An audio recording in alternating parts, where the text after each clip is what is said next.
The CoCo Crew Podcast is hosted by Cyber Ears. If you are serious about your podcast hosting needs, you should check out Cyber Ears. Whether you are a podcaster, a radio host, a musician, a narrator, an audiobook author, or simply a school, church, corporation, or anyone else with an audio recording that needs to be hosted or distributed, you should check out cyberears.com. Unlimited bandwidth, fast, reliable, and rugged servers with no hidden fees. Cyber Ears. Your audio, your terms. Listen. It's getting closer. Hey, you got your CoCo 3 yet?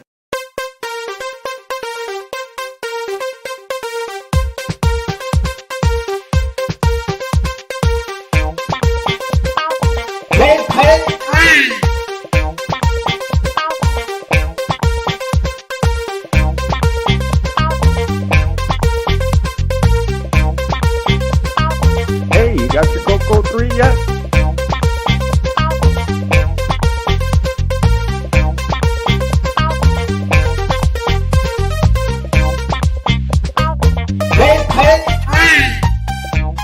You're listening to the CoCo Crew Podcast, a delicious adventure into the world of retro computing news and information featuring the Tandy Color Computer. Okay, CoCo Cruisers, welcome back to episode 18 of the CoCo Crew. As always, I'm John Linville, and I'm once again joined by Mike Rowan. Hello, Hi, everybody. Mike. And Neil Blanchard. Hi, Neil. Everyone. Hello. The switch goes up in honor of Steve Strobridge, who seems to like to change our order of our host announcements. Anyway, of course, so we are the CoCo Crew, and we are here to talk about another month's worth of news and retro goodness. So, what do you think, guys? CoCo Fest is still steadily approaching. We're just 5 months away from CoCo Fest. Are you guys ready? I'm never ready. Yeah, same here. Doesn't even sound real. 5 months. I mean, that's nothing. It does. It's just coming right up on us, isn't it? I still haven't really got my projects underway that I'd like to get there. Been a little slow working on some other stuff. You know, I kind of took on some extra responsibility with the Retro Challenge, and I'm not going to blame it too much on stealing time, but it's does shift things around a little bit, so I've got to still figure out how to manage the schedules to make everything work. And of course, the next Retro Challenge event is supposed to be in April, so that one might be a little tough. Might have to be a judging only on that one. We'll see where that one goes.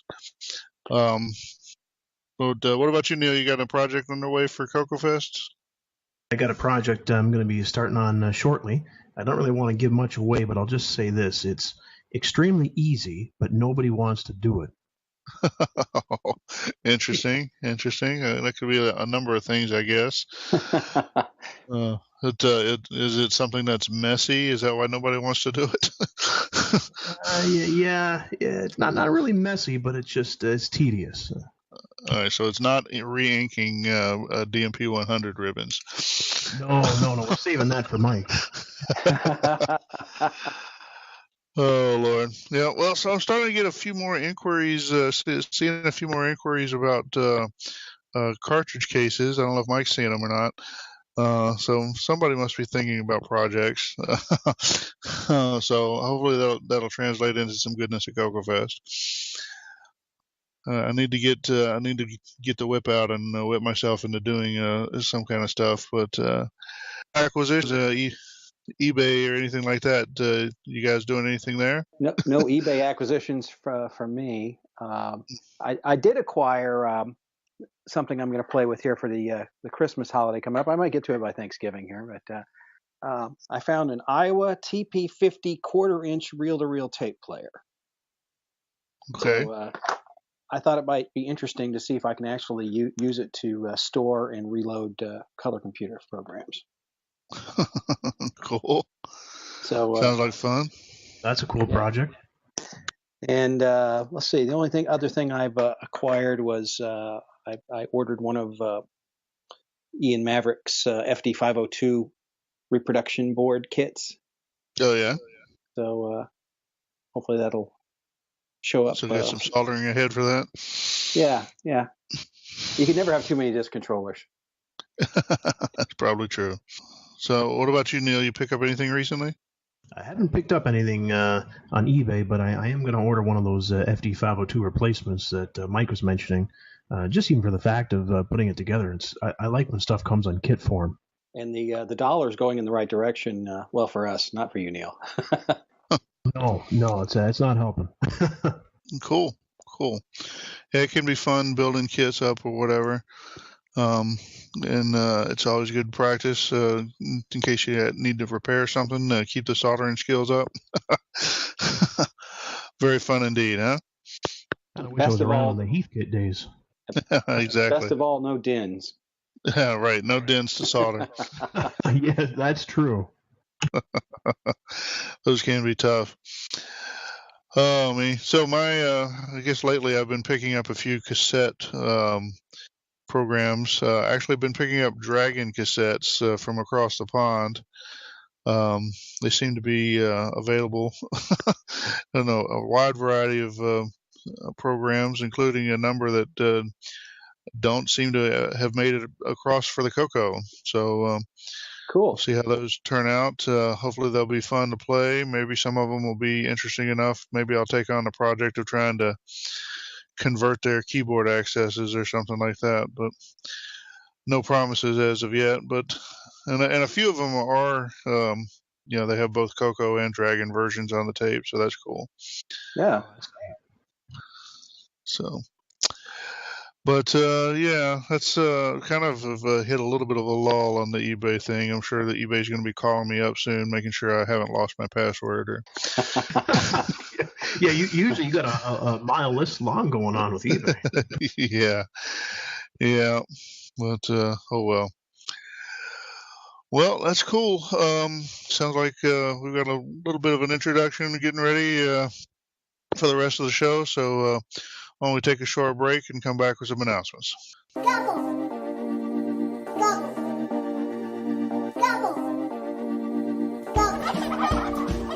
Happy Thanksgiving, everyone! Yay!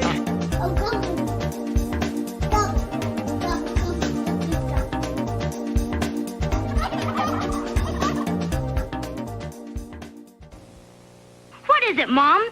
It's CoCo, dear. The CoCo gives you energy, makes you strong. I can hardly wait. Wow, keen. I'm glad you like it. Start the day off right with CoCo. Ask your mom to get CoCo today.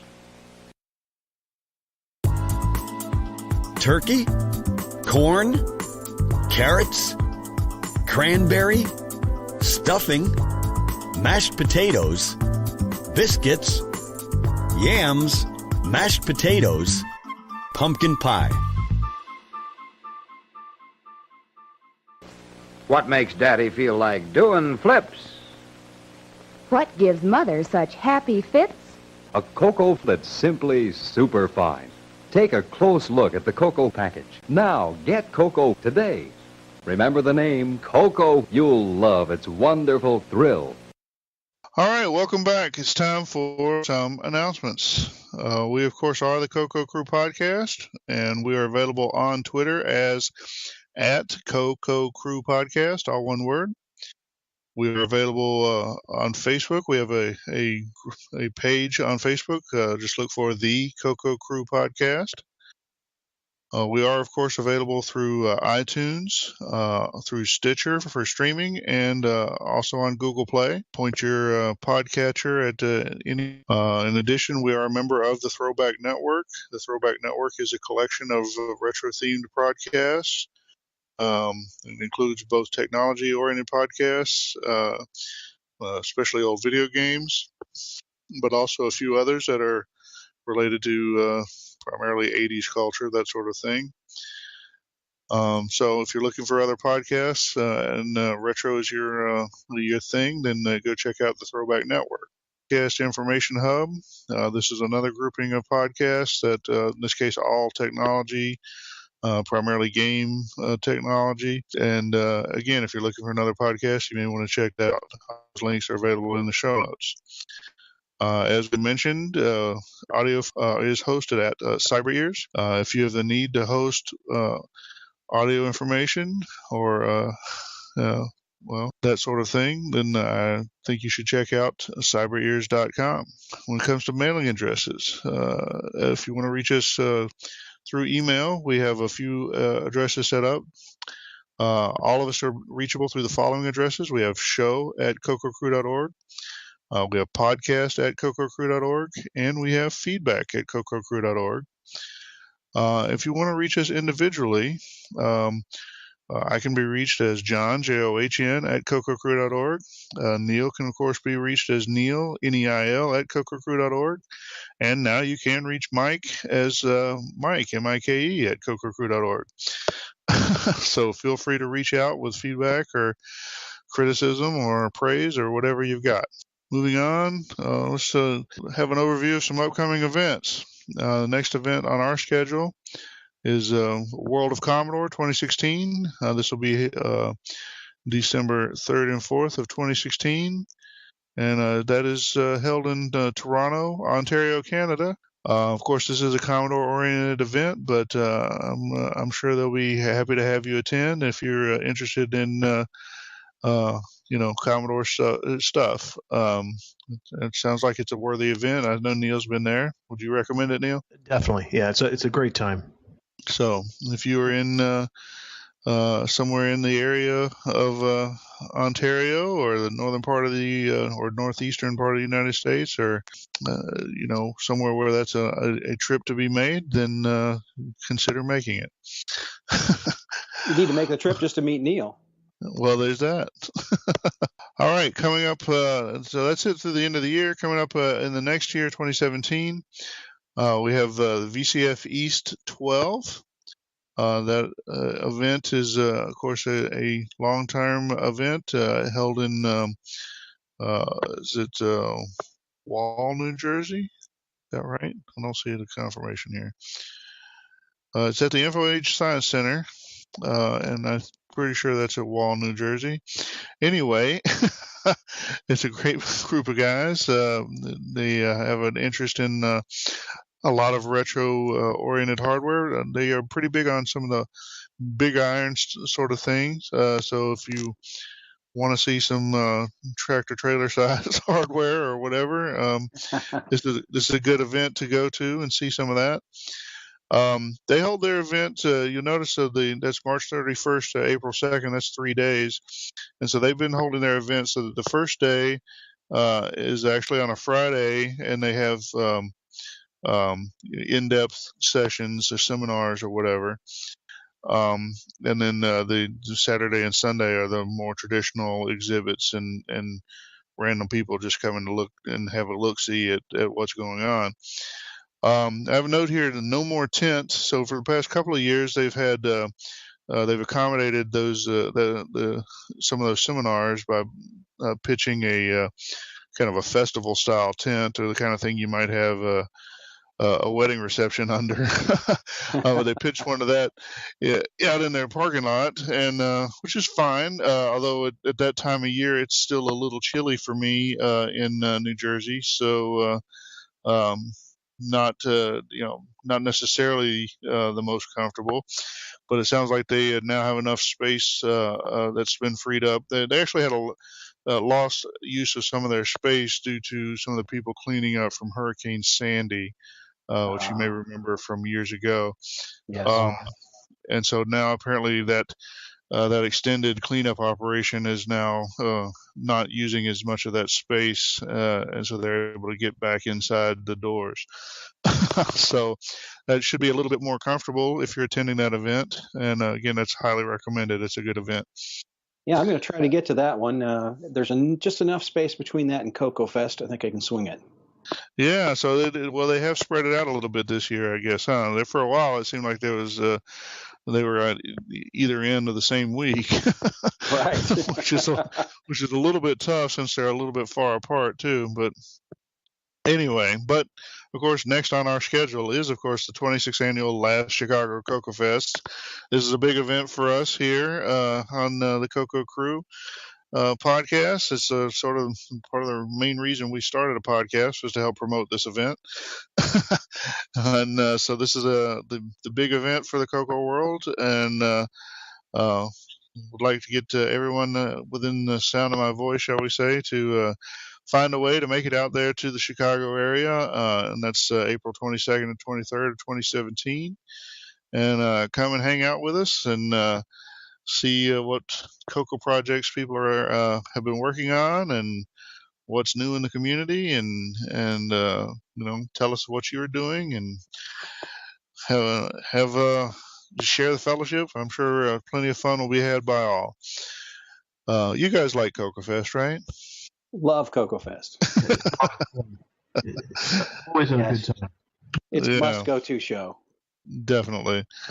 So definitely, I think it's safe to say you can trust us. It's a great event. Yeah, we love the event, of course. Could be slightly biased, but it's something we like to do. And we're going to have the TRS 80s there this year, so that's right. We have to come. They've thrown open the invite to the Z80 based models, and hopefully some of those guys will come out and join us as part of the 40-year celebration of the TRS 80 line. And, I'm looking forward to that. Yeah, I think that should be cool. Anyway, and so hopefully that's a big event. I'm sure we'll continue to talk about that as time moves forward. Anyway, so next up on the schedule following CoCo Fest that we have right now is coming in June 9th through 11th of 2017. Excuse me, June 9th through 11th of 2017 is the Southern Fried Game Room Expo, and that is being held at the Renaissance Atlanta Waverly Hotel and Convention Center, and that, of course, is in Atlanta, Georgia. This event covers a variety of, gaming opportunities or whatever, arcade games and home consoles and all that sort of thing. I'm pretty sure they might have a pinball or two in there as well. So you may want to check out the link. It'll point you out to their Facebook page. If that's the sort of thing that interests you, you probably want to stay on top of it, because as I recall, the tickets sold out pretty quick last year. So I didn't realize you needed tickets for that show. It may be that the hotel room sold out. I'm not 100% sure. You may have to do your own research, but it seemed like there was, something last year where it became a little difficult to go if you waited too long. So I'm wanting to go to that. So if you're listening, don't go. Yeah, leave room for Mike. Leave room for Mike. Yeah. So anyway, it looks like a cool event. It's close enough. I ought to go. Not sure why I didn't go this year. Probably was some sort of scheduling thing. But I'll probably be looking to go in 2017. So, like I say, me and Mike might be there together. Who knows? But sounds like a cool event. All right, so moving on. Coming up in July 18th through 23rd of 2017 is, of course, Kansas Fest, Kansas Fest 2017. Kansas Fest is, of course, a long-standing event. It's an Apple II-oriented event. It's an interesting event in that it's essentially a summer camp for retro geeks.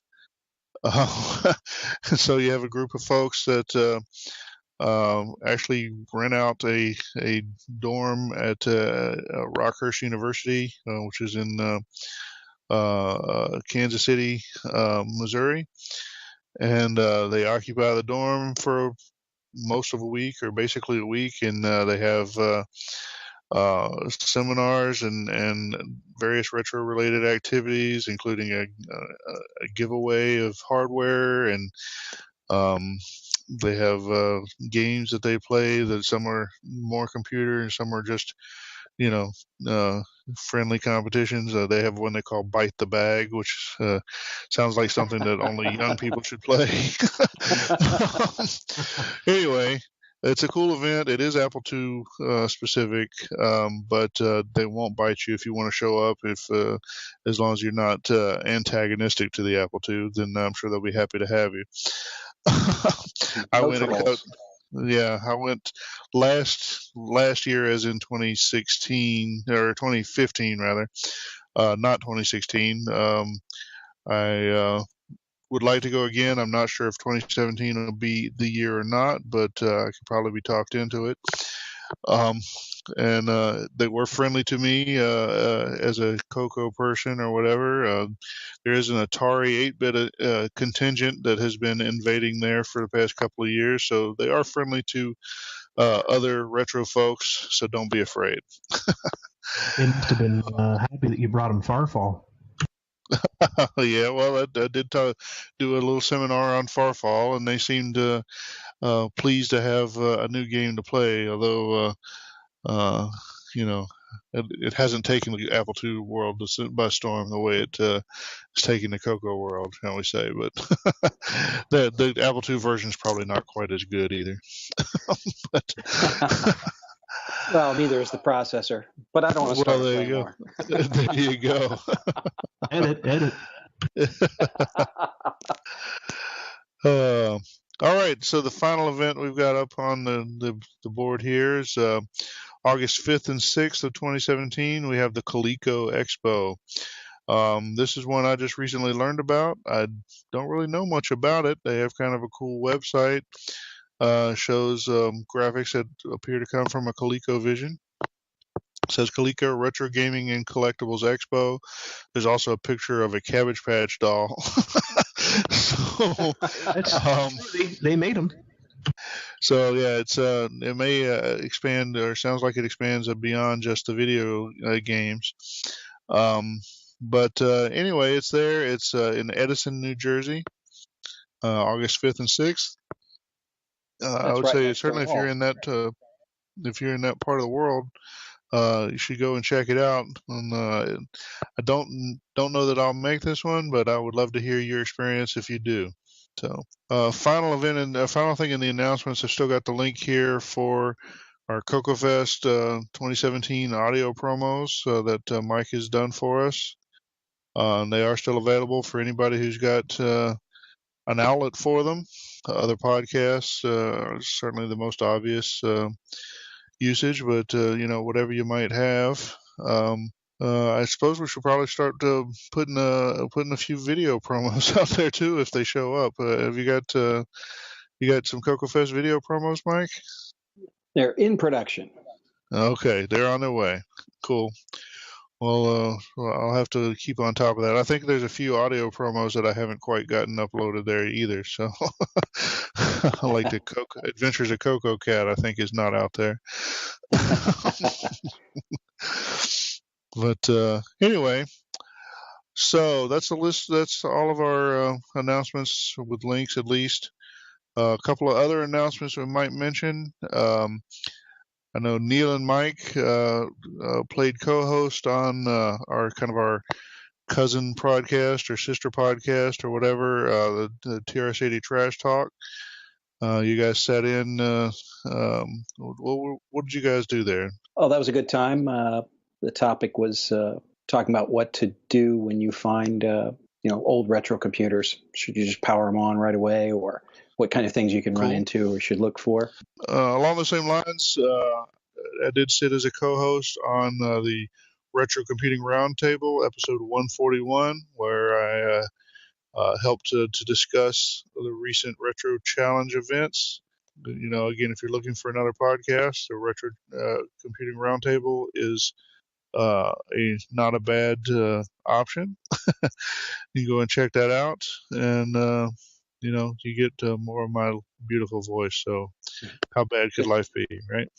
Does that guy ever find his way back to Oz? No, the poor guy. He's just stuck on the yellow brick road, I guess, or looking for it. So I guess that probably covers our announcements for this month. So we'll take a short break and maybe have a word from the sponsor, shall we say, and then we'll be back and with some news. Gobble, gobble. No, Mom's going to do the turkey. Yeah, Dad wants ambrosia, so I guess we got to get those miniature marshmallows. And I'll do the crescent rolls, and you do the cranberries. You know I can't cook. Oh, yeah, well, I'll see you tomorrow then. Gobble, gobble. Oh, bye-bye.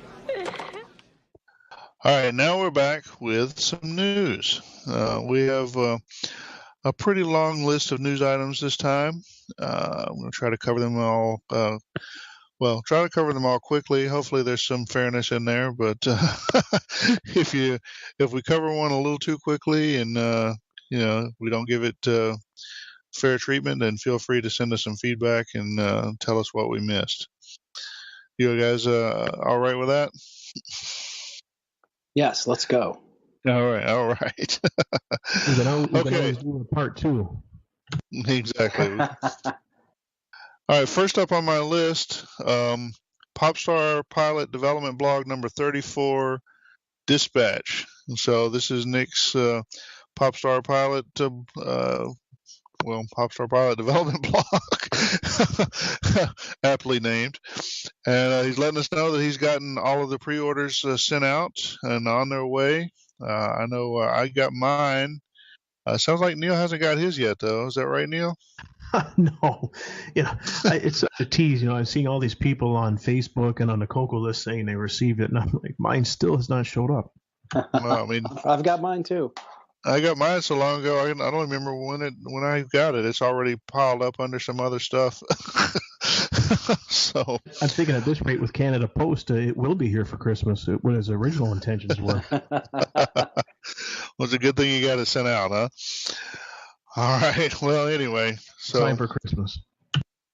Yeah, hopefully most of you have already gotten your Popstar Pilot if you ordered it. Sounds like if you are in Canada, you may or may not have gotten it yet. So, if you have got it in Canada, consider yourself lucky. Yeah, so good luck to our northern neighbors here.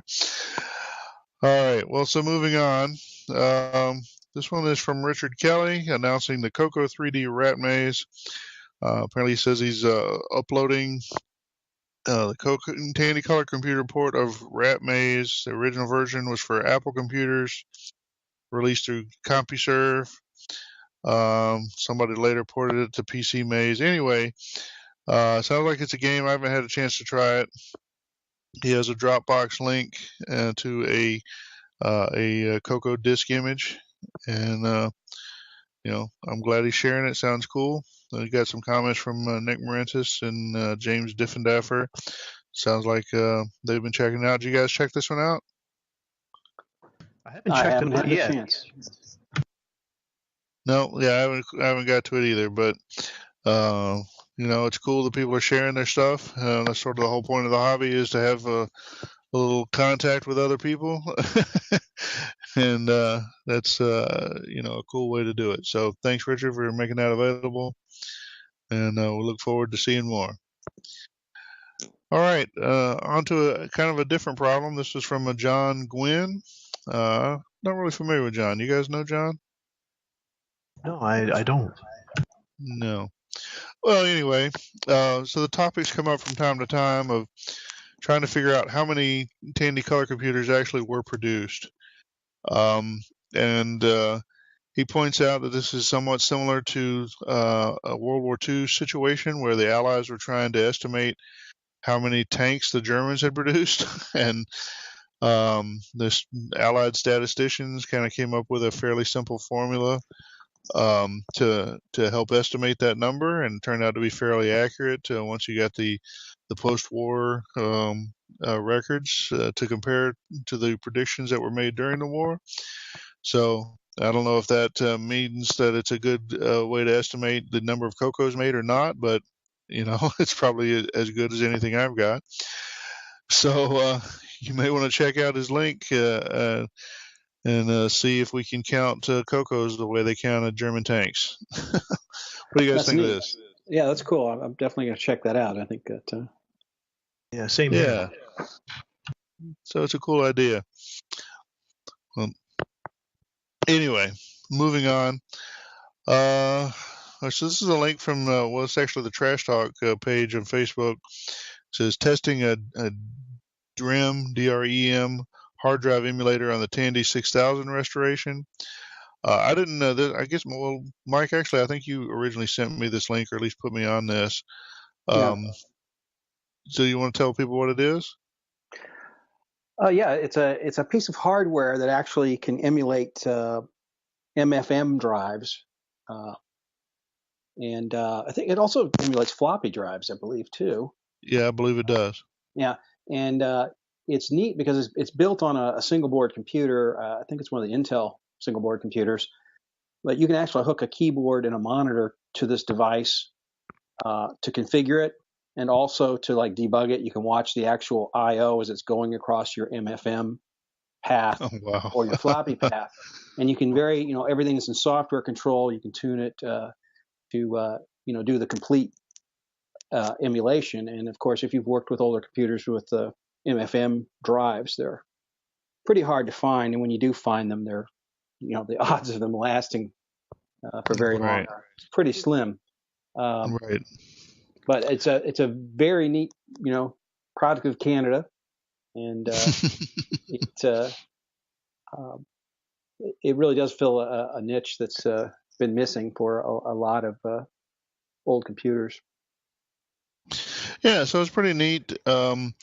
And so unlike some other hard drive replacement strategies or whatever, this doesn't just give you a block of data that you pretend is a hard drive. This actually responds to actual on-the-wire signals like a hard drive would. So you could use this device, at least theoretically, you could plug it into any kind of device that is looking for that old style of hard drive interface, and not have to know anything about what it's writing or how it's writing it or whatever, other than the fact that it's sending those MFM signals. So pretty good, pretty cool device to have, especially if you're dealing with any kind of weird old hardware. So, and I believe it uses SD for storage as well. Okay, so that's cool. So the actual storage device, it would ultimately is an SD card. So that's handy and convenient. So very cool. Now is okay. So you said that's a product of Canada. Is that? It comes out of British Columbia. Yeah, British Columbia. Oh well, crazy people coming out of there. All right. Well, moving on. So this story comes from Los Angeles Magazine, which I know nothing about. I assume this is one of those kind of local city magazines that big cities sometimes have that was, well, I'm not sure what else to say about that, but anyway, I don't know anything about the magazine. It may be a good one. It might not be. You probably, if you have a strong opinion about that, it's probably only because you're from Los Angeles.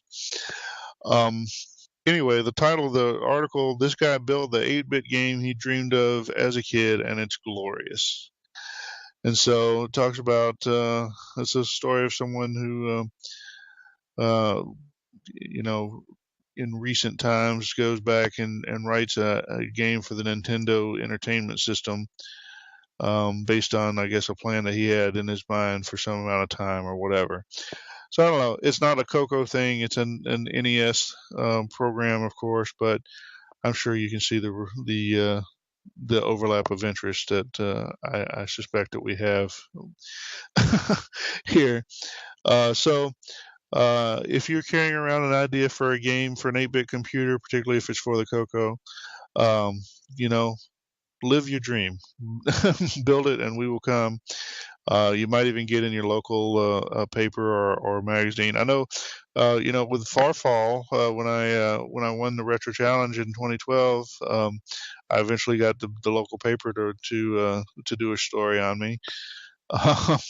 I had to submit it about 12 times before they paid me any attention. Persistence pays off. But I did get them to run it. So hey, I thought it was at least as important as which kid was getting a scholarship to the local universities and that sort of thing, right? Absolutely. So anyway, but there's your ticket to fame. If you have an idea for a game, for an old machine that you can write code for, then there's a way to get in your local magazine. Huh? Not bad. All right, well, moving on. Let's see what is next. Okay, new mini MPI boards are finally underway. This is probably a little bit dated by now, but this is Ed posting that he had his design finalized and was starting to build up cards. I say it's probably dated by now because I know I got a shipping notice on the one that I paid for. So if you're waiting on a new mini MPI board from Ed Snyder, it's probably on its way by now or getting close to it. But it's cool to have these kind of products come out and kind of always a little bit perplexed by the huge demand for MPIs because I've been around long enough to know they're not quite as useful as they seem. but sometimes you do need to put two boards together, and this is probably not a bad product for that. Are you guys in line for the Ed Snyder mini MPIs? I'm like you, John. Well, I've got a bunch of original MPIs, so I'm not in a rush to go out and buy one. I did buy one of these partly just to support people doing projects, that sort of thing. But it is kind of, I'm not really sure I need it, but it might be nice to have. I did the same thing, just basically to help support. Very cool. Or smaller footprint on it too, right? Yeah, it is a bit smaller, so kind of cool. Might be a good option for a repack if someone's interested in doing one of those. Yeah, is anybody still doing repacks? Maybe that should be a host topic. Yeah, it would be a good host topic. It's always been on my wish list to do one of those, but haven't. I've gotten halfway through one. Yeah, I know when I kind of first started back into the hobby, the retro hobby here, that, and this is like the mid '90s or whatever. It seemed like everybody was trying to figure out how to stuff a CoCo and an MPI into a PC case. Yeah. And then it just seemed like it eventually kind of died off, but maybe there's still a few folks out there trying to do that. All right, well, moving on. Wanted to point out a retro challenge project from this was from Ron Hale Evans. Ron's project involved writing a fourth interpreter in BASIC on a Model 100. So I know a lot of people in the CoCo community have an irrational interest in fourth. Slight dig there. No, fourth is a fine language. If you're interested in that. But so I thought that it might be worth pointing out. Of course, the Model 100 is obviously not a CoCo, but there are some similarities. It sounds like Ron's project did not get as far along as he was hoping for in the month, but he did have some progress. So if you're a fourth fan and a retro Tandy fan, then you definitely should check out Ron's write-up and see what he did, and see maybe you can pick up from there and continue his project, or give him some advice on continuing the project. I think that'd be cool. What do you guys think? You guys ever try any fourth? No, I haven't tried any fourth, but I know Jim O'Keefe. He's big on that, so he's been showing me and telling me a lot about it. Yeah. Fourth is an interesting language. I have never really written anything significant in it. I have read some books on it and played around a bit. Certainly a terse command set, shall we say. And any kind of terse command set, it'll be the kind of thing where you can embed a lot of power in a sort of short command sequence, which is the kind of thing you need to blow your foot off.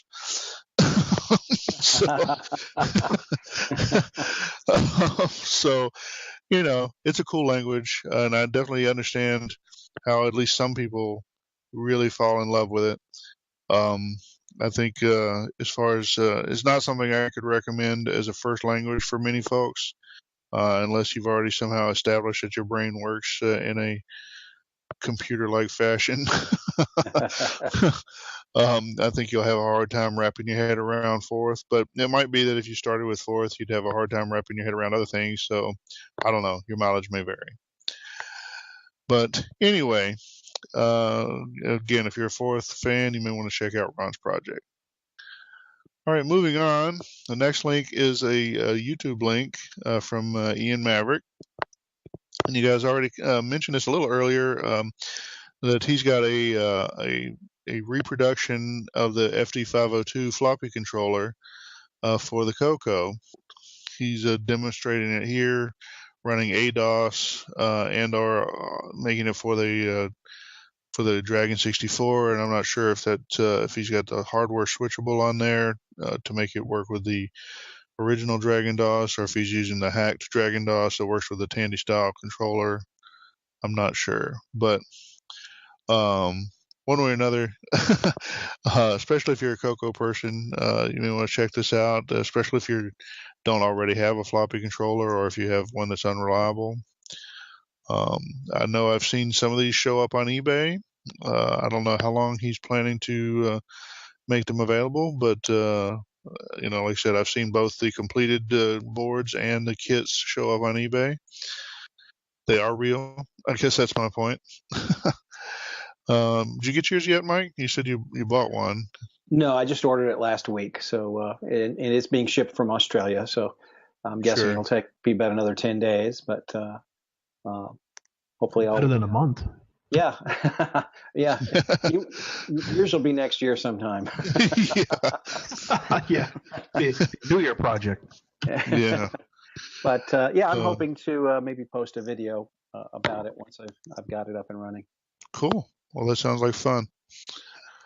All right. Well, new products coming down the hatch. That'll be cool to see. All right, moving on. We get a CoCo mailing list post from Robert Hermanic. Probably Hermanic. What do you think? Anyway, well, Robert, if I'm mispronouncing your last name, you know what to do.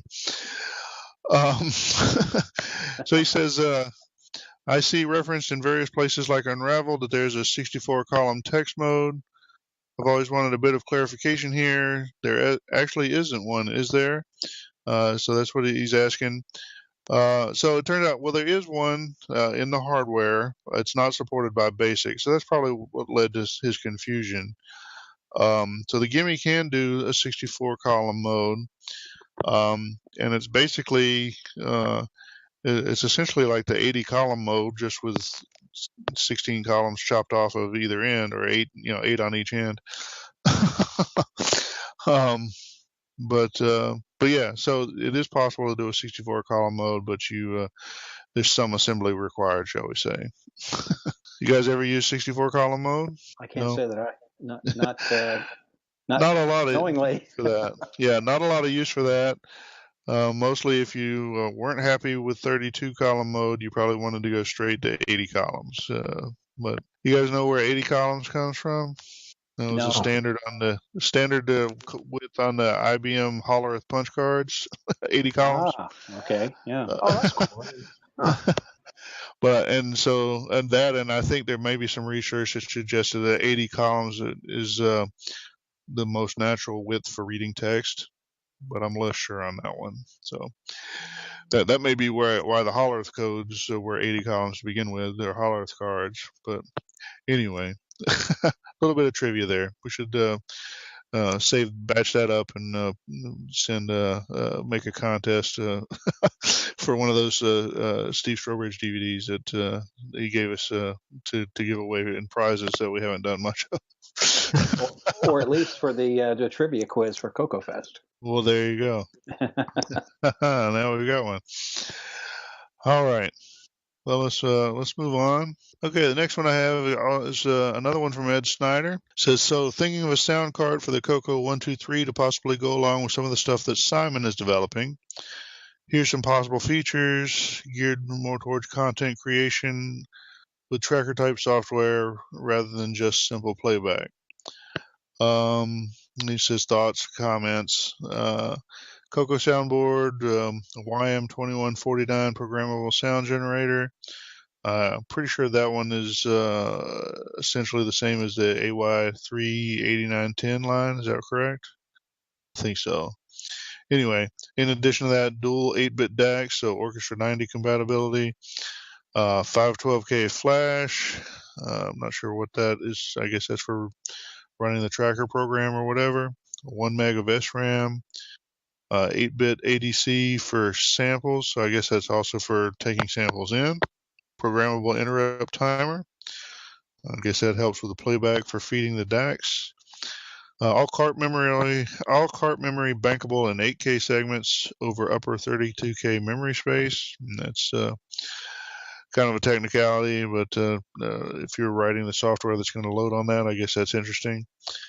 And then 2 controller ports, trackball for tracker input device. That's his idea. So anyway, probably because some of those sound chips end up with a couple of 8-bit digital ports, it becomes easy to add joystick ports once you've added one of the sound chips. So that's probably the leftover there. Anyway, what do you think of this? I'm excited for it. I hope he comes through on something like this. Yeah. Yeah, I've seen some of the YouTube video that Ed posted on setting the registers on the sound chip. So sounds pretty promising. Yeah, I wonder what the market is for that. Who's going to be using it? What they'll be doing with it? Sounds like it'd be fun to play with. I don't know. Do you think anybody's going to write a game that would require this? Probably not, but maybe they could. There's a game that would take advantage of it. I don't know. It's a possibility. I think just making music and the tracker part of it is probably appeal to many people. Yeah, so some people might just want to use it just to play music themselves and just have fun. It sounds plausible. I was a huge fan of those mod files. Well, speaking of mod files, the next link I have here comes from Simon Jonason, and he's demonstrating his multi-voice audio player, which I think he developed quite a bit beyond this, with the notion of taking mod files and pre-processing them a bit and then being able to play them out over the CoCo's internal DACs or perhaps over an Orchestra 90. And it's pretty cool. It's nice to hear the CoCo make some nice sound. Do you guys enjoy these videos from Simon? Yeah, definitely. Definitely. Yeah, they're good. So very fun, very cool, and I guess Simon inspired Ed to want to build that other hardware. So a win all around, right? Very cool. Yeah, it's cool to see when a software project turns into a hardware project or it spawns another one. Yep, cool stuff. All right. Well, speaking of software project, I'll get another post from Pierre Sarazin. That's a floating point arithmetic from a CMOC program. Of course, CMOC is the, as Pierre calls it, a C-like compiler for the CoCo or for the 6809, really. And so he says he's published a sample CMOC program called FuncPlot that plots a mathematical function in P-mode 4 graphics. So like he's creating a floating point library that's intended to interoperate with Color Basic and work on his CMOC language. So pretty cool stuff if you need to do floating point stuff. It's definitely the kind of thing that not just everyone knows how to do correctly, so it's good to be able to use a library to do that, to save yourself a lot of headache from messing up your own code. So that's very cool. What do you think? Yeah, definitely a nice addition. Like I said, those are pretty hellacious to write from scratch, so it's nice to have a library. Yep, very cool. Okay, so moving on. This was one link. I think there's a bunch more of these links from from this Lloyd Alexander fellow. I think I saw several rounds of this tournament to get posted. But if you're interested in computer chess, you may be interested in the notion of the various computer chess implementations from back in the day kind of competing against each other. And so this fellow Lloyd Alexander, I don't really know anything about Lloyd here, but he started posting a few links to various rounds of a competition that I guess he was holding, and it included well, he was posting to the Color Computer group. I'm not sure if the Color Computer itself was actually involved in this tournament, or if it was the Z80, like the TRS-80 Model 1, which I think is actually referenced in the link here in the show notes. Anyway, there's been some talk of having something similar to this similar kind of exhibition as part of CoCo Fest this year. So, if that sounds cool to you, you may want to, provide feedback on the best ways to do that, or if it sounds horrifying to you, you may want to stand up and yell, "Stop!" I don't know. I'm kind of a mixed mind about it. I think it's cool to kind of see which programs were which, or which ones played better against whatever. Doing a little research myself, it sounds like there really were 2 or 3 main chess programs from back in the day. There's microchess, which was what the CoCo original chess cartridge is based on. And then there's a Sargon, and I think there are a couple of iterations of Sargon. So there's like a Sargon 2 or whatever. Yeah. And then there's a Cyrus. And so I don't think we have a Sargon cartridge, but we do have a Cyrus cartridge for the CoCo. There's talk of competing the Z80, the Model 1, against the CoCo in chess at the CoCo Fest. My concern is I'm not sure how fast that will be, and you're going to have a human, kind of translating the moves between the two machines. Seems a little error prone and a little slow, so I'm not sure it's going to be as exciting to watch as some people think it might be. But yeah, I agree. I've enjoyed seeing the results posted on Facebook, but yeah, it's not really a spectator sport to watch it go through the paces for most of us. There are some. Well, yeah, there certainly are people that like to watch chess. I'm not sure how big that population is, or what the overlap is. And I see there could be a significant overlap because nerds. Right. So I don't know. Anyway, it's worth thinking about. I'm sure a lot of people take at least some interest in seeing these machines play each other, whether it's live or just the results like this. But so there you go. Have a look. Tell us what you think. Moving on, my next link that I'm showing, that's the podcast player link from Brett Gordon. So I assume most people listening to this probably are not doing it on a CoCo, unless your name is Brett Gordon, who may in fact be doing just that. So Brett demonstrated where he had his project in some ways, and I think Brett would, in fact, I'm sure he would acknowledge this, is in some ways is similar to the video player I did years ago, where he's taking the podcast and then doing some processing to it to kind of turn it into a file that's a little more easily digestible by the CoCo. In this case, he's turning it into something that's going to be loaded onto a CoCo SDC card.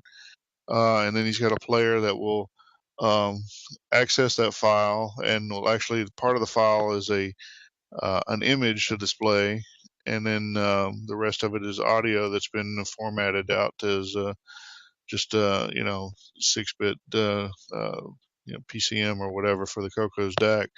But it's still, it's cool, and it's a neat thing to do. It's kind of a toy project, I guess, but it's kind of cool to see the CoCo touch on the modern world in that way. Yeah, adding the picture is a great touch. Yeah, the picture definitely is a nice touch, so you don't just look at it and say, well, what's this or whatever. But yeah, he even got mentioned on RCR because he included the Retro Computing Roundtable as one of his demo podcasts to play. So good PR there for the CoCo community. So thanks on that, Brett. That's great. So That's great. pretty cool. Fun.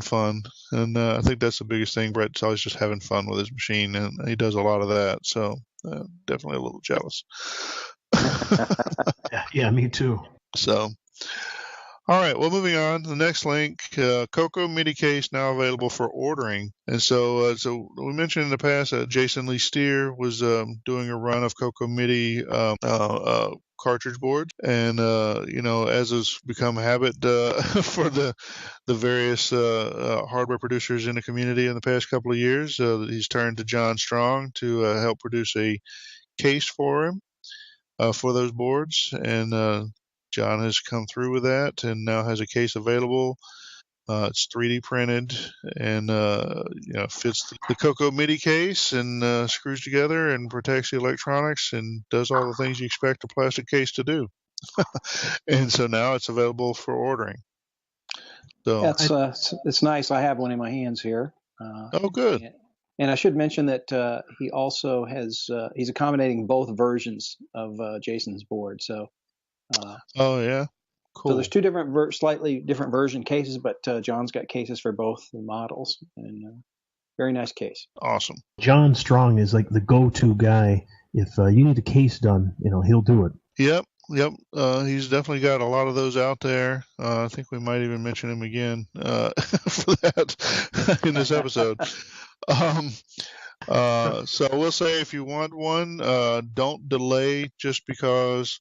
They are 3D printed cases. They do take a certain amount of time to produce, and so if you decide, if you decide on your way to CoCo Fest to drop an email to John and hope that he shows up with your case, you may be disappointed just because of the time it takes to produce one. So go ahead and get your order in. I think that makes sense. All right, well, let's move on. Let's see, my next link. Okay, this is an article from IEEE Spectrum. You guys familiar with IEEE Spectrum, the magazine? I am not. I'm not either, but definitely like this article. So IEEE Spectrum is basically a technical journal for basically for electrical engineers or computer engineers, people doing that sort of technical work around the design of computers and software, but low-level software, not anyway. It's a very serious magazine. Let's put it that way. So it's kind of cool that they've included this reference to the bulletin boards from back in the day. But yeah, so. If you're not familiar with what a BBS system was or where they came from, what preceded the modern internet 20 years ago, it may be worthwhile for you to take a look through this article. If you are familiar with the days of the dial-up modems and local BBSs, you might just enjoy reading this article just as a way to catch up or reminisce or possibly learn some things you didn't already know. But anyway, it's a cool article. It's nice to see somebody pay some tribute to the history of what came before. It's one of those things sometimes, the old saying, everything old is new again. Quite often that's true. We'd like to think that our new version is better than the old version, and quite often it is, but, not always so much better that many things are not as revolutionary as they seem, or as the people giving them to us would have us believe, right? Yeah, it's like hearing a cover of a song and not knowing that it's not original. And right. Finding out, this was done 30 years ago. I never knew. That's right. And that happens to my kids all the time. I was going to say that article, I do know about that past because I used to run a huge BBS back in the day. Ran 4.5 nodes, so it was basically 4 nodes to the public, and it was a 5th node was private. Every once in a while, I do miss running that BBS. That was just good times. It was fun. I do miss the old BBS days. You get some of the same aspects spread out amongst different things. I know here where I live, there's a Facebook group that's kind of for the local community. You get some discussions there, but given that it's Facebook, it's sort of not the same technical level of people as what you would have had back in the day on a BBS. And so it's not, the flavor of the discussions are always a bit different. It's always, it's the kind of thing when people get on and say, well, Halloween's on a Sunday this year. What day are we actually going to do trick or treating? Or when are we going to get a Chick-fil-A down at so and so street? Or that sort of stuff. It's local, but it's not really the same. You know what I mean? Yeah. And the one thing I preferred with the BBSs over Facebook is I like the fact that you couldn't put a real photo in there. It just was ANSI art. That was the most you could. Oh, well, ANSI art certainly is an art form unto itself, but you can do a lot with SG4 if you really want to, right? All right. Well, moving on. Let's see. The next link is 7 classic arcade games that can still teach developers lessons today. So this is from Gamma Sutra. I think I've mentioned them before, but it's a website that web news site or whatever that caters to people in the video game industry. But they have a lot of stuff, and some of it is not really interesting to me. But a lot of the stuff they put on discussions of old games, or they'll have people doing retrospectives from classic video games, or sometimes they have discussions that are relevant but they're kind of in a generic sense, and rather than how to do 3D model of facial expressions or whatever that modern video games focus on, they will talk about gameplay design, level design, and that sort of stuff that can be interesting.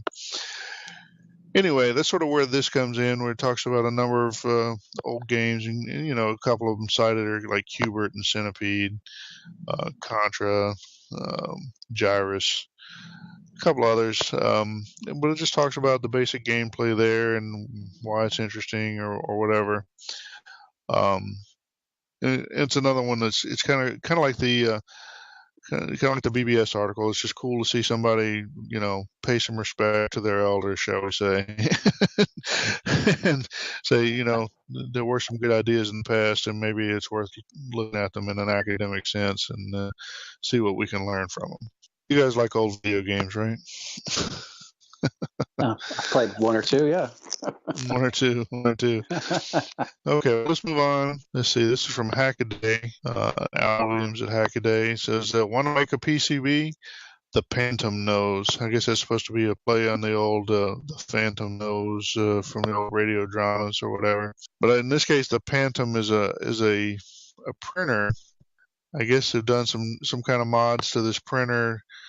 So one of the ways for transferring your PCB design from the computer design to something that you can etch into copper is you can actually use a printer toner and transfer it over. And there's ways to do that where you basically it becomes an iron-on. And you print it out and then iron it onto the board and that sort of thing. That works to some degree, but it's not a perfect process. In this case, they've done some modifications to this printer and basically let you print directly onto the copper board. So I guess your next stage from that would be to etching. I don't build boards this way. I tried. I think I've maybe built one in the past, or maybe a couple. With moderate success or little or no success. But for me, I'd rather just send them off to a board shop these days. It's not very expensive, and you can just get them back. But if you are kind of the DIY on the etching a board person, maybe this is something to look at. Maybe you can pick up one of these printers and apply the modifications you're describing or pointing at, and it may be a boon to you for producing PCBs for whatever you want to do for your hot new CoCo designs, whatever. Maybe you get one of these printers and suddenly you're the new Ed Snyder. That'd be cool, right?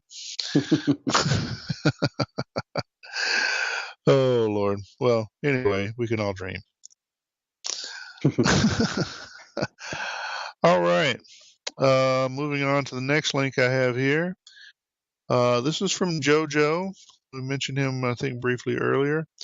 I don't know. I have no idea what Joe's last name is. Neil, you've met JoJo, right? Do you know his last name? I have met him, but that is still a mystery. I do not know his last name. And if he calls himself JoJo, he may not want anyone to know his last name, so we'll try to respect that too. But anyway, his last name is actually Joe. It could be his last name is actually Joe, so Mr. Joe.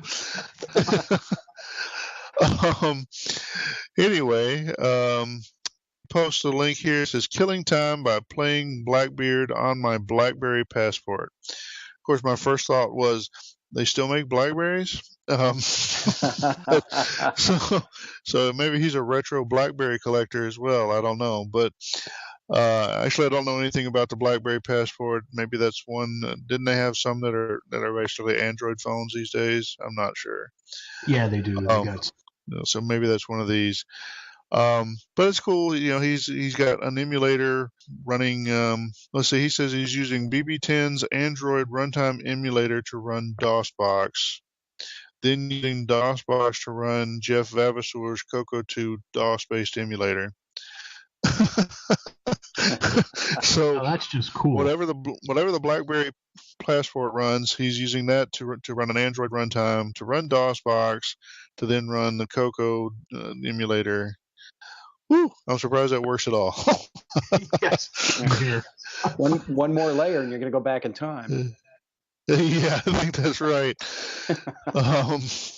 Whatever you do, don't do this and travel at 88 miles per hour. But anyway, it looks like it's successfully running.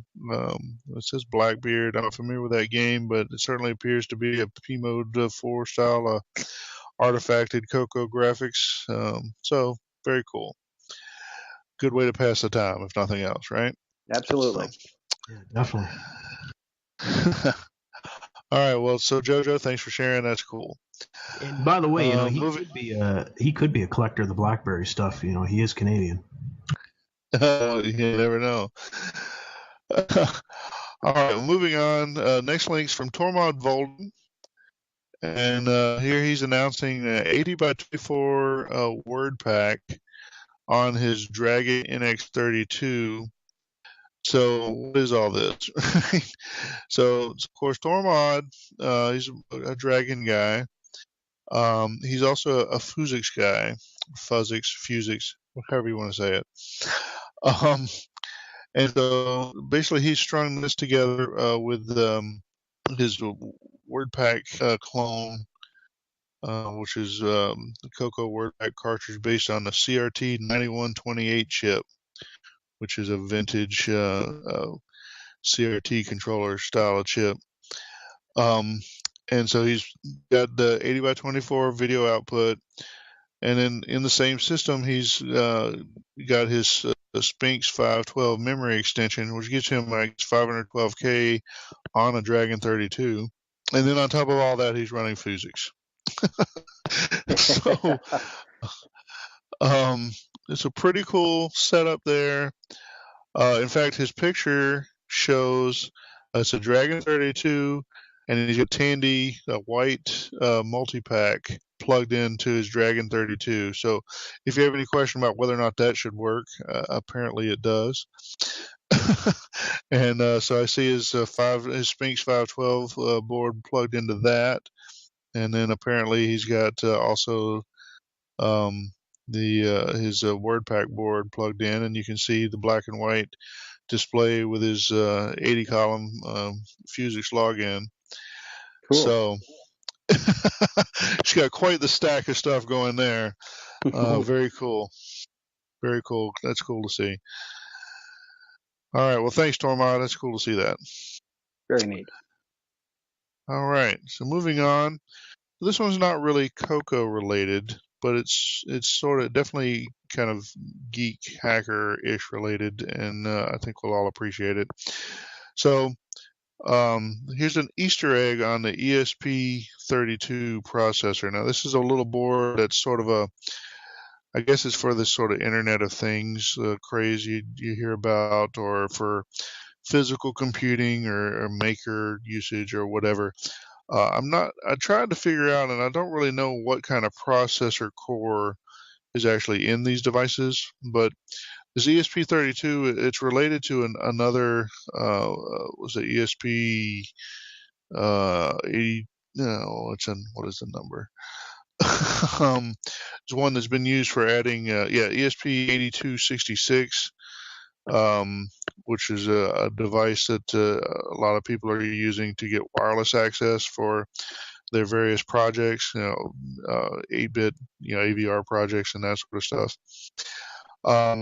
So this ESP32, I'm pretty sure it's related. I'm not sure if it's exactly the same hardware or not. But it certainly looks similar. It's got wireless access available. It's got a CPU on there that, so the original idea is that it'll run an IP stack, but it actually can run some of your own code, right? Well, in this case, there's an Easter egg built into this new version, this ESP32 processor, that actually has a version of BASIC in there. And I guess it's built on Tiny Basic, which is not the most functional version of BASIC ever, but you can program it in a version of BASIC that looks pretty familiar to anybody that's ever used what we call a retro computer like the CoCo. So that's definitely a cool Easter egg. Yeah. It's an added bonus for buying one. Yeah. So if you have a need for that kind of device, so if you're like, say, for example, Steve Bjork, I know likes to do Halloween animatronics. So if you want to do animatronics and you could use a device like this for the brains of it, when you sit down to actually write your code, rather than having to learn to write in Python or C or whatever language you might otherwise use, you can actually write some old school BASIC and make the skeleton's arms go up and down or whatever. So it's kind of cool, huh? Yeah, for sure. So I thought that was neat. All right, well, let's move on here. Now here's a question that was posted to the Color Computer Facebook group. Well, he had two questions. First question, the second question was, how do I get a copy of Farfall on a cart? And he tagged me. So I've contacted Dave, and we've resolved question number 2. Question number 1, is there any sort of project going on relating to creating some sort of GUI for the CoCo SDC? I'd love to see an easier way to load from this. And apparently this is a problem a lot of people had identified or felt or agreed with.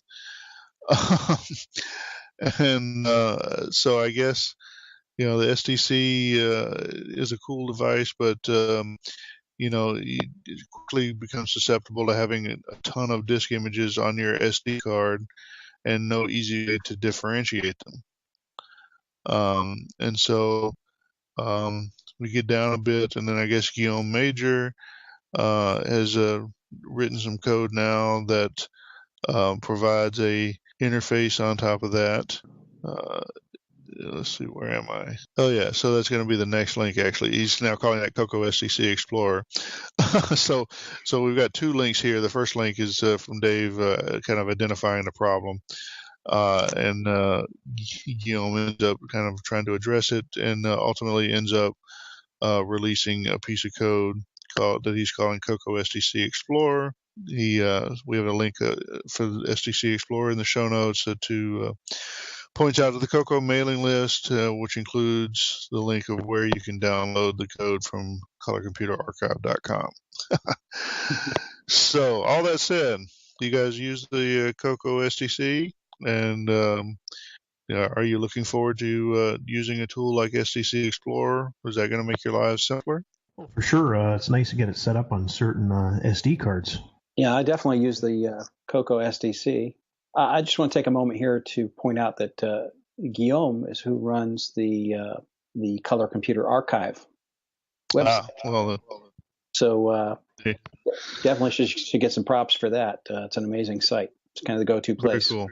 And that actually, I think that probably explains why he's posted his code at Color Computer Archive, because that's his place.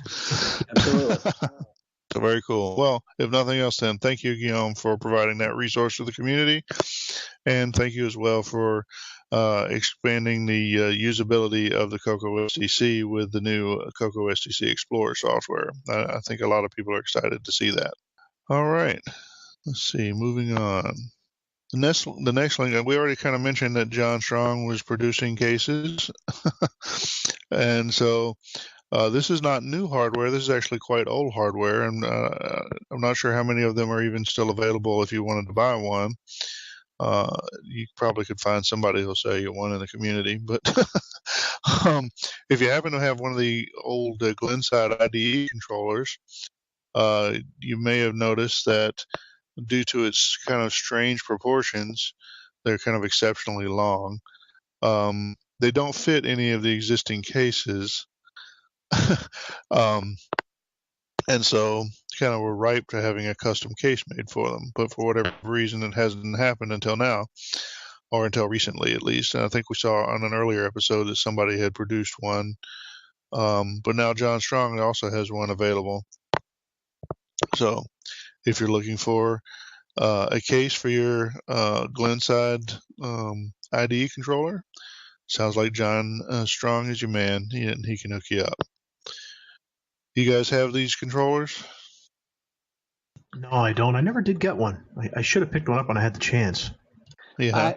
I do have one. I recently sold one, but yeah, it certainly served its purpose when I used one as well as a CoCo XT a long time ago. Yeah, they work, and they're pretty reliable as far as I know.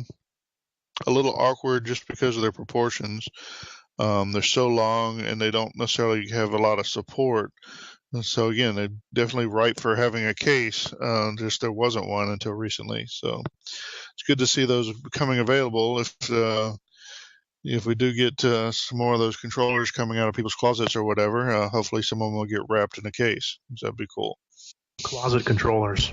Closet controller. Well, you never know. That's right. Whatever you want to do, that's there's not that there's anything wrong with that. All right. Well, so transitioning to something that, is both a bit sad, but ultimately maybe is ultimately good news, or at least not bad news, or maybe it's bad news. I don't know. It starts out pretty bad, let's put it that way. So those of you who were at CoCo Fest, I guess not this year, but the previous year, may have met a fellow named Joe Grubbs. And Joe actually happens to live reasonably near to me in a town called Raleigh, North Carolina. Some of you may have heard of that. Anyway, local news is carrying a story that a bicyclist in Raleigh was a victim of a hit-and-run accident involving a car. And so somebody hit a bicyclist and left him. It turns out to be Mr. Grubbs himself. And so he actually has a story on the local television news, and describes so Joe riding along, and he actually describes that he kind of heard the car and then it hit him, and he actually was able to call 911 by himself, which is pretty amazing. And so they have some pictures of him. You can see where he took a pretty nasty gash to the head. He was wearing a helmet, so imagine how much worse it might have been if he wasn't. He apparently had some injuries to his back. So a lot of bad news there. The nugget of good news there is that he is alive, and like I said, was able to call 911 himself.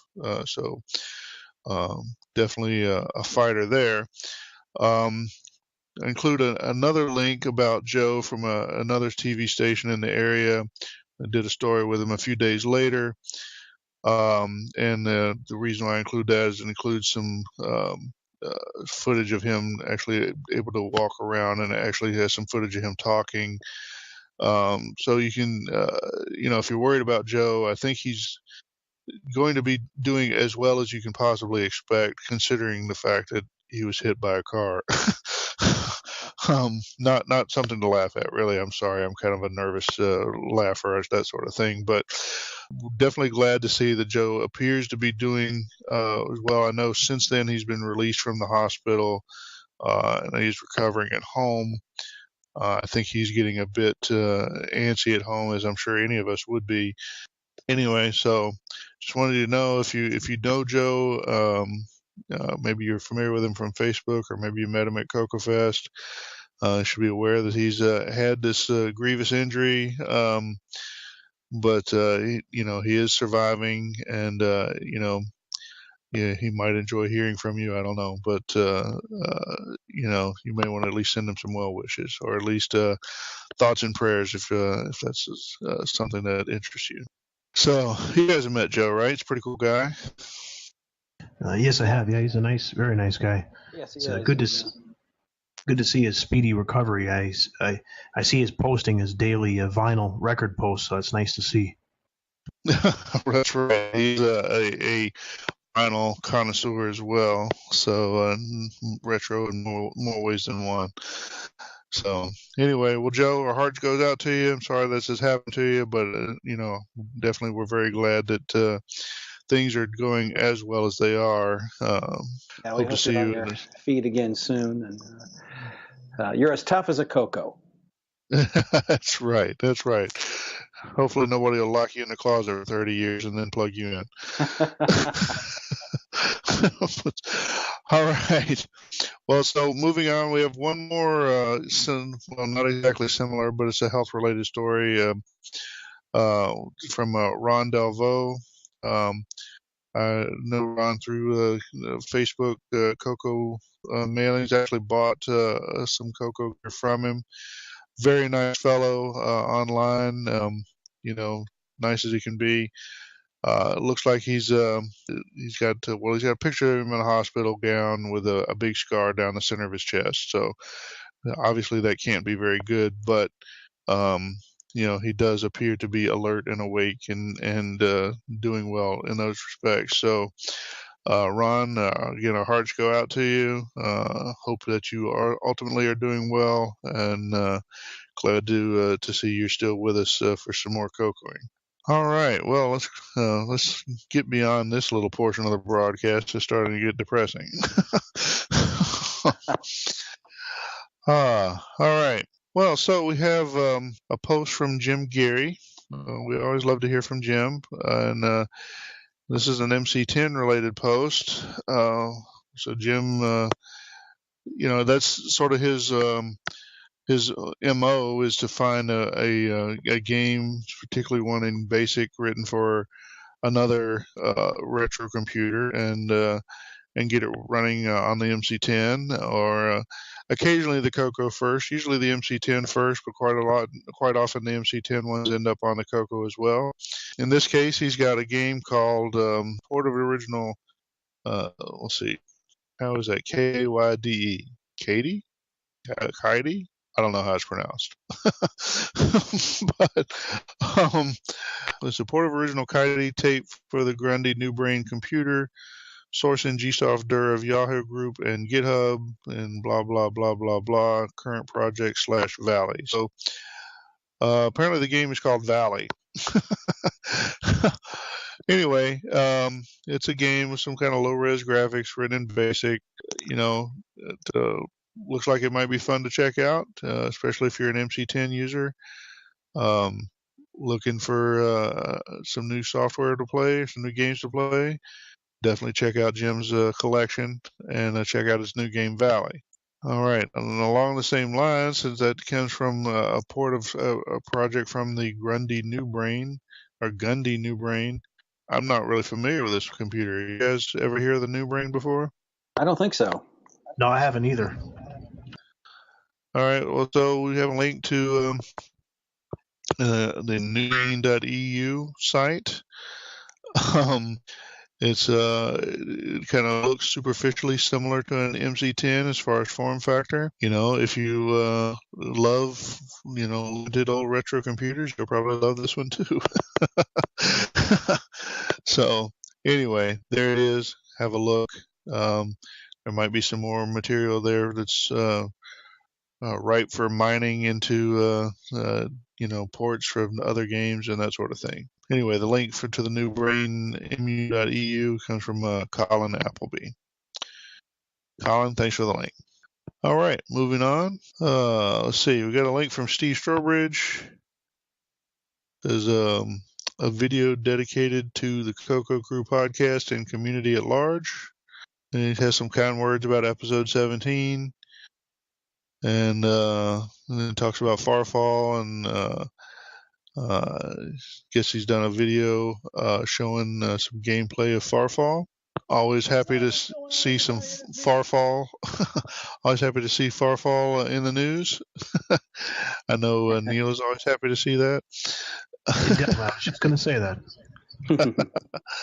So cool. Thanks, Steve. Glad to have the publicity. And again, always good to have some extra content in the CoCo world.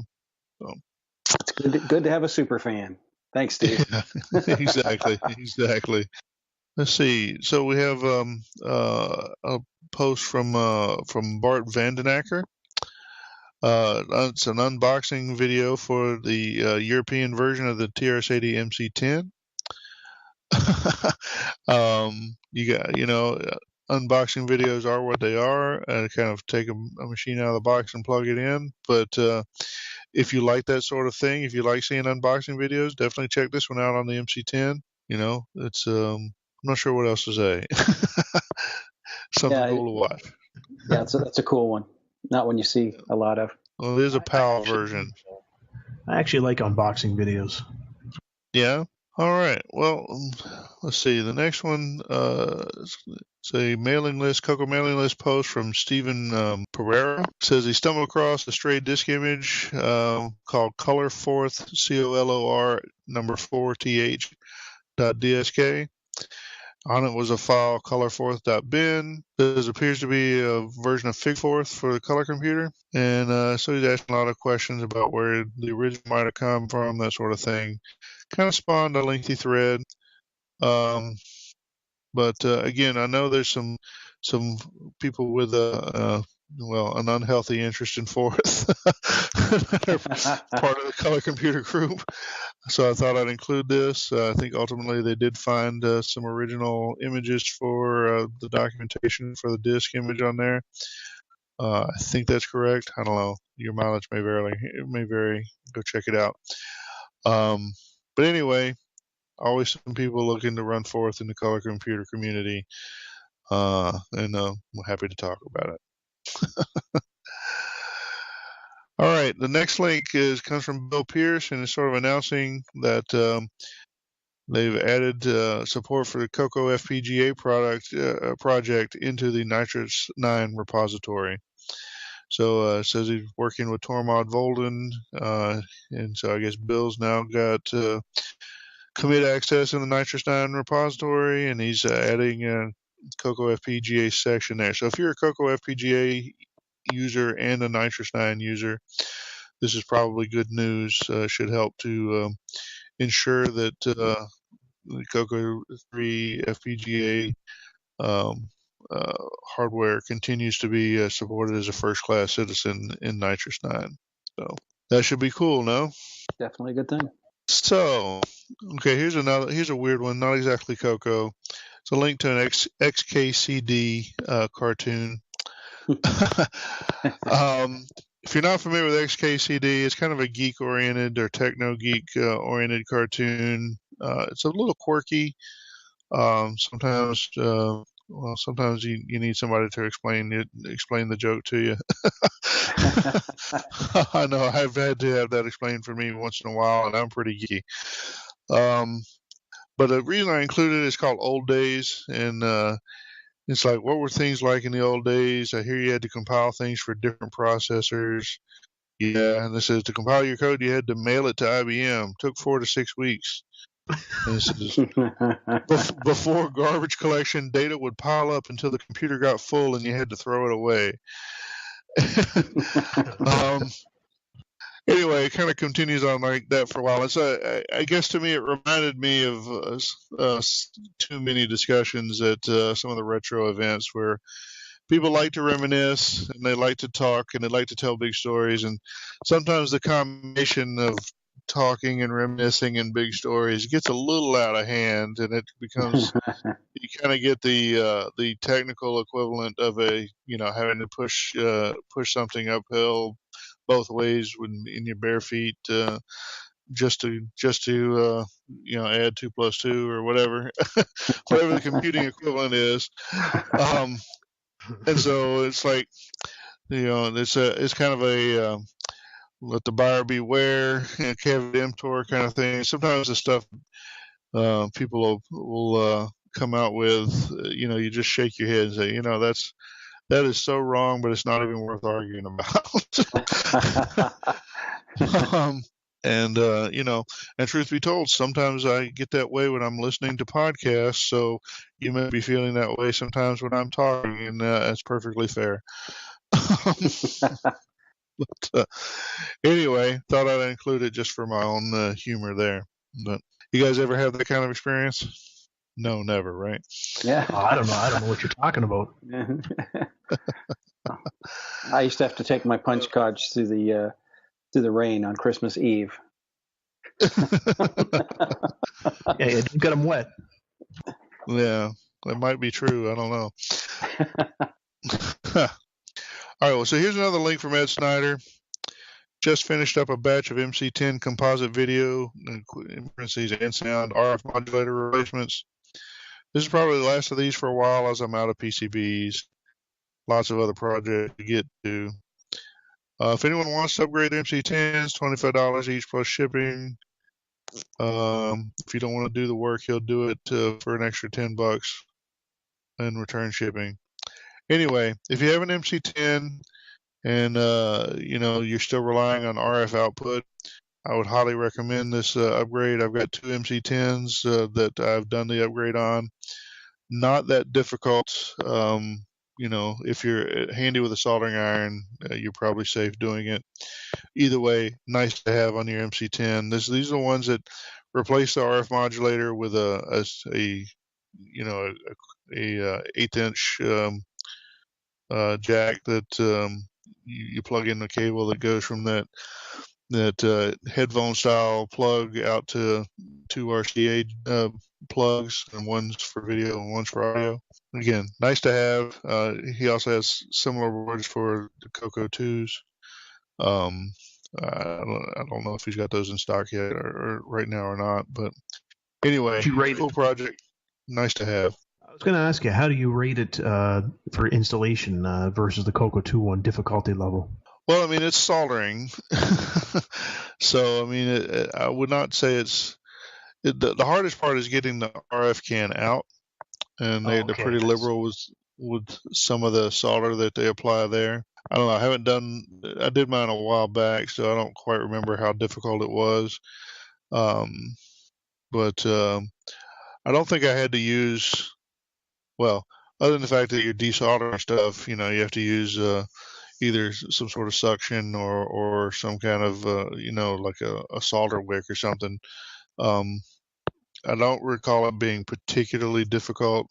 Certainly, once you get that out, the board just sort of goes back in, and as long as you haven't damaged any of the traces, it's really easy. Just do the soldering. Yeah, so that was my biggest hurdle, was getting the RF can out of the CoCo 2, and I did it. After that, it was pretty easy. Oh, yeah. Yeah, I think the key to getting that out is you have to have an iron that can get hot enough. Yeah. Yeah, because a lot of times the RF cans have big blobs of solder that it's difficult to get them heated up because just the thermal mass is so large. So if you have an MC10, you haven't done the upgrade yet, you think you might want to, you probably better send Ed a note soon. All right. Cool. Now here's the next link is one. I actually mentioned this one on the RCR podcast as well. This is from Tormod Volden, and so he mentions GCC Explorer, and so GCC is the GNU compiler collection, and this is the basic compiler that's used for basically all of Linux, and with some notable exceptions. There are, even that, it's not so much exceptions from Linux, is that some people use a different compiler for some other stuff, but almost everything can be compiled with GCC. Anyway, GCC, of course, is by default, there's the C compiler, but it also encompasses some other language front ends and that sort of thing. And of course, a number of back ends for a variety of processors and yada, yada, yada. So there's background. What is GCC? So what is GCC Explorer? Well, some fellows gone off and created a tool that I guess is basically a web-based kind of front end to GCC, but it lets you type in C code, and then it'll show you the actual assembly code that gets generated from your C code. The idea being that you can experiment with different coding structures and look at how different levels of optimization or whatever is going to affect the code that's output. So you can compare a nested set of if statements versus using a case statement, switch case kind of thing. See exactly what the output is or whatever, right? Anyway, Tormod's announcing that the compiler that they use on the physics project for the CoCo stuff is GCC 6809, which is a version of GCC with a back end that's, of course, tailored for the 6809 processor. I guess he's figured out how to adapt that so that you can use GCC Explorer with this GCC 6809, and so you can type in your C code and actually see what sort of 6809 code gets generated for your variations of C. So that's kind of cool. That's very cool. And so then he's taken it a step further, and he's also wrapped up the CMOC tools so that instead of using GCC 6809, you can use the CMOC tools and see what CMOC is doing for those same kinds of optimizations. So definitely a cool tool project. That's perfect for me because I tend to be more of a visual learner, and seeing the code would be a great way to optimize and learn. Yeah, that's great. So definitely a cool project. I only learned of the GCC Explorer thing not too long ago, watching a video about some other kind of deeply technical thing that kind of lost me. But anyway, it's a very cool tool. It's very cool that we can now use it for the 6809 stuff. If that interests you, particularly if you're doing physics development or whatever, you definitely should go check it out. All right. So moving on from there, let's see. The next link I have, okay, so this was a Color Computer Facebook group link. I have no idea how to pronounce this name. So Asger Bonnevie, I don't even have any idea what kind of ethnic origin that is. So I don't know if that's what the native language is for that name to begin with. Maybe it's pronounced similar to Oscar Bonnevie. Any ideas? Well, could be. Anyway, as good as I could. Hopefully, if you're hearing this, you can at least get through my mispronunciation enough to recognize your name, Asger. And if I'm mispronouncing that, then obviously please send an email and let me know. Anyway, the question is interesting.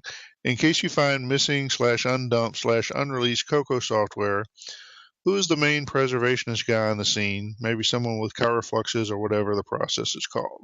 So basically what he's saying is if you find some cool CoCo stuff that hasn't already been archived, who should you give it to? Or who should you who should you make aware of it?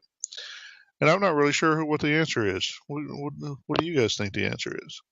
Well, I would say get it on the Color Computer Archive. That's a good start. Well, what if you don't have... Go ahead, Mike. I was going to say the same thing. That's if you've got the code already in a format where you can post it. If you've got some kind of disc that you don't know how to convert or don't have the equipment to. I think that's more along the lines of what he's talking about. Yeah, so who would you give it to? So, for example, if you're in the Atari 8-bit group or whatever, you can call up Kevin Savitz. There's a name that gets mentioned a lot on the various podcasts. Well, anyway, it's any number of people you might hit up on this stuff. But I don't know if we really have a default archivist for the color computer. Certainly, mentioned Guillaume and his Color Computer Archive site earlier in the podcast. Certainly, that's an important site to keep up to date and to find lots of stuff. But I don't know if you don't already have the information digitized, I'm not sure who you could give it to and rely on it having been done. Yeah, it's not really something you run into as much in the CoCo community. Pretty much anything, on a floppy or tape, you can, if you've got a CoCo, you can pretty much figure out how to, get it into a digital form that you can post online. Yeah, well, like I say, disk images are pretty easy for the most part. Obviously, if you have manuals, scan them in some form of PDF and highest reasonable resolution, that sort of thing. So I think what you're saying is that Neil Blanchard is the contact. I think Neil's a great guy. I know he's got some nifty floppy archiving tools there. He's able to make images of some cool floppies. Yeah, no, I don't know. We need a champion. We need somebody to stand up and say, "I'm the guy." Bring me your tired floppy disk, and I'll set them free. That sort of thing. Well, cool. Let's so maybe that's still an unanswered question, but I think it's worth everyone thinking about. So here's another Facebook group link with kind of a weird question. Says Carlos Camacho says Gurr missed out on the clean CoCo 3 with 128K. It started at $75 on eBay. Why the pricing for CoCo 1 and MC10 going for $300? Are Iranian agents buying them again? And he says, who remembers? I don't know. What are you talking about? He says in the 80s, with the embargo on supercomputers on Iran, there were some government agents from Iran that went to Radio Shack and bought a bunch of CoCos. So the story goes. So I don't know. I have didn't try very hard, but have not been able so far to authenticate this story. Does this sound familiar to either of you guys? Not familiar with that one. No, same here. It's a great question. It's a cool story, and it's believable in some sense that people cut off that way might have tried to circumvent the law by buying consumer grade stuff just sort of off the shelf. I kind of vaguely have a memory of, if you put it in the terms I just put it in without saying Radio Shack or CoCos, I kind of remember there being something like that back in the day, but I don't have any specifics. It'd be cool if it was the Iranians trying to smuggle CoCos out to help them with their nuclear weapons program or whatever. Just kind of cool that it's our favorite machine, at least. But I have no idea. If anyone listening has a solid lead on what this story is, I would love to see it. I would love to hear the details there. So. Yeah, there could be a Tom Hanks movie out of that. Anyway, well, that's kind of cool. Let's move on. Kind of getting closer to the end here. All right, so here's a funny one. And this is not CoCo related at all. It is sort of retro related. But apparently it's come across that there's a way to compromise a Linux desktop using 6502 processor opcodes. It's like, what? Well, so the NES, the Nintendo Entertainment System,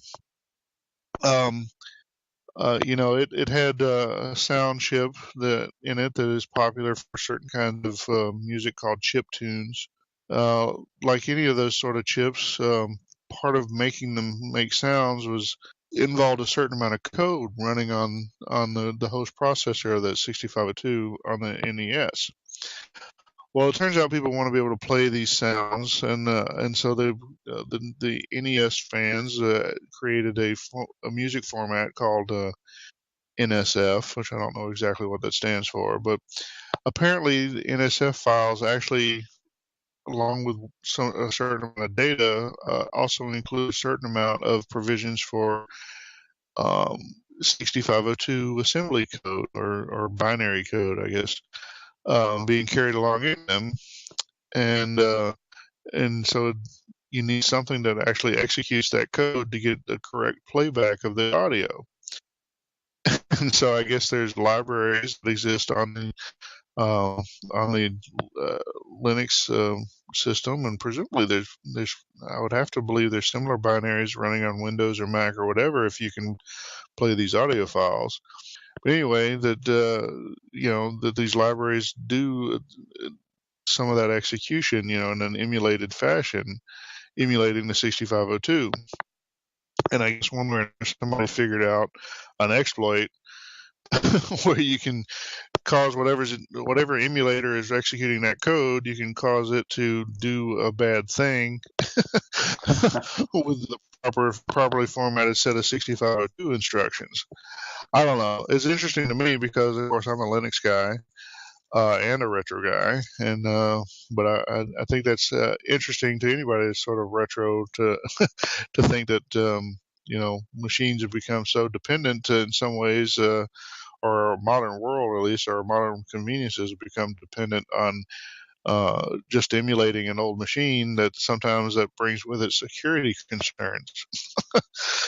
Yeah. So I don't know. That's cool. So the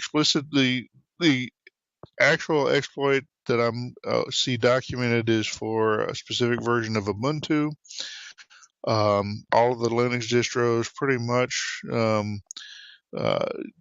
have they draw from the same well, shall we say, on this stuff. So if you're playing Nintendo audio files on Fedora or Mint or whatever other Linux distro you might be using, you're probably just as vulnerable as the Ubuntu folks. And I would have to guess that most of these libraries for that kind of thing are cross-platform, or at least have some amount of DNA that's cross-platform. So I'd have to guess if you're playing NSF files on Windows or Mac or anything else, that there's a possibility of a similar exploit there. Just nobody's quite figured it out yet. So I don't know. Your mileage may vary. If you're super paranoid about security, you may want to lay off the Nintendo sound files. I know, sounds weird. It used to sound, we used to tell people, no, you can't get a virus just by opening your email. But nowadays you can, right? And you have for a long time. So, we used to have told people, no, you can't get a virus just by listening to a chiptune. But apparently you possibly can. So watch out. All right, well, moving on. We've got a couple that are from Jim Brain. They're basically for the same thing.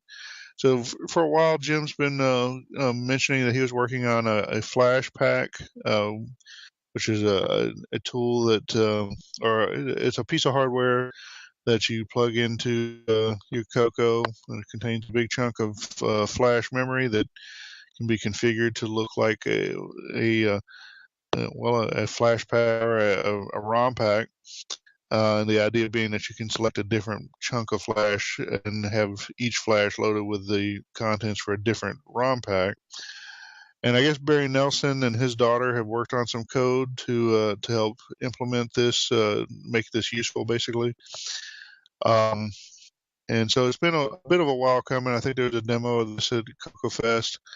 But it's available now. Jim's got a URL to point at his site for if you want to buy the CoCo Flash, which looks like selling for $50. In fact, right now it says you save $5, so maybe it's on sale. The expected release date is 12th of January 2017. So if you've been waiting for CoCo Flash, you may want to check that out. And then the next link also is about CoCo Flash. It's for technical documentation.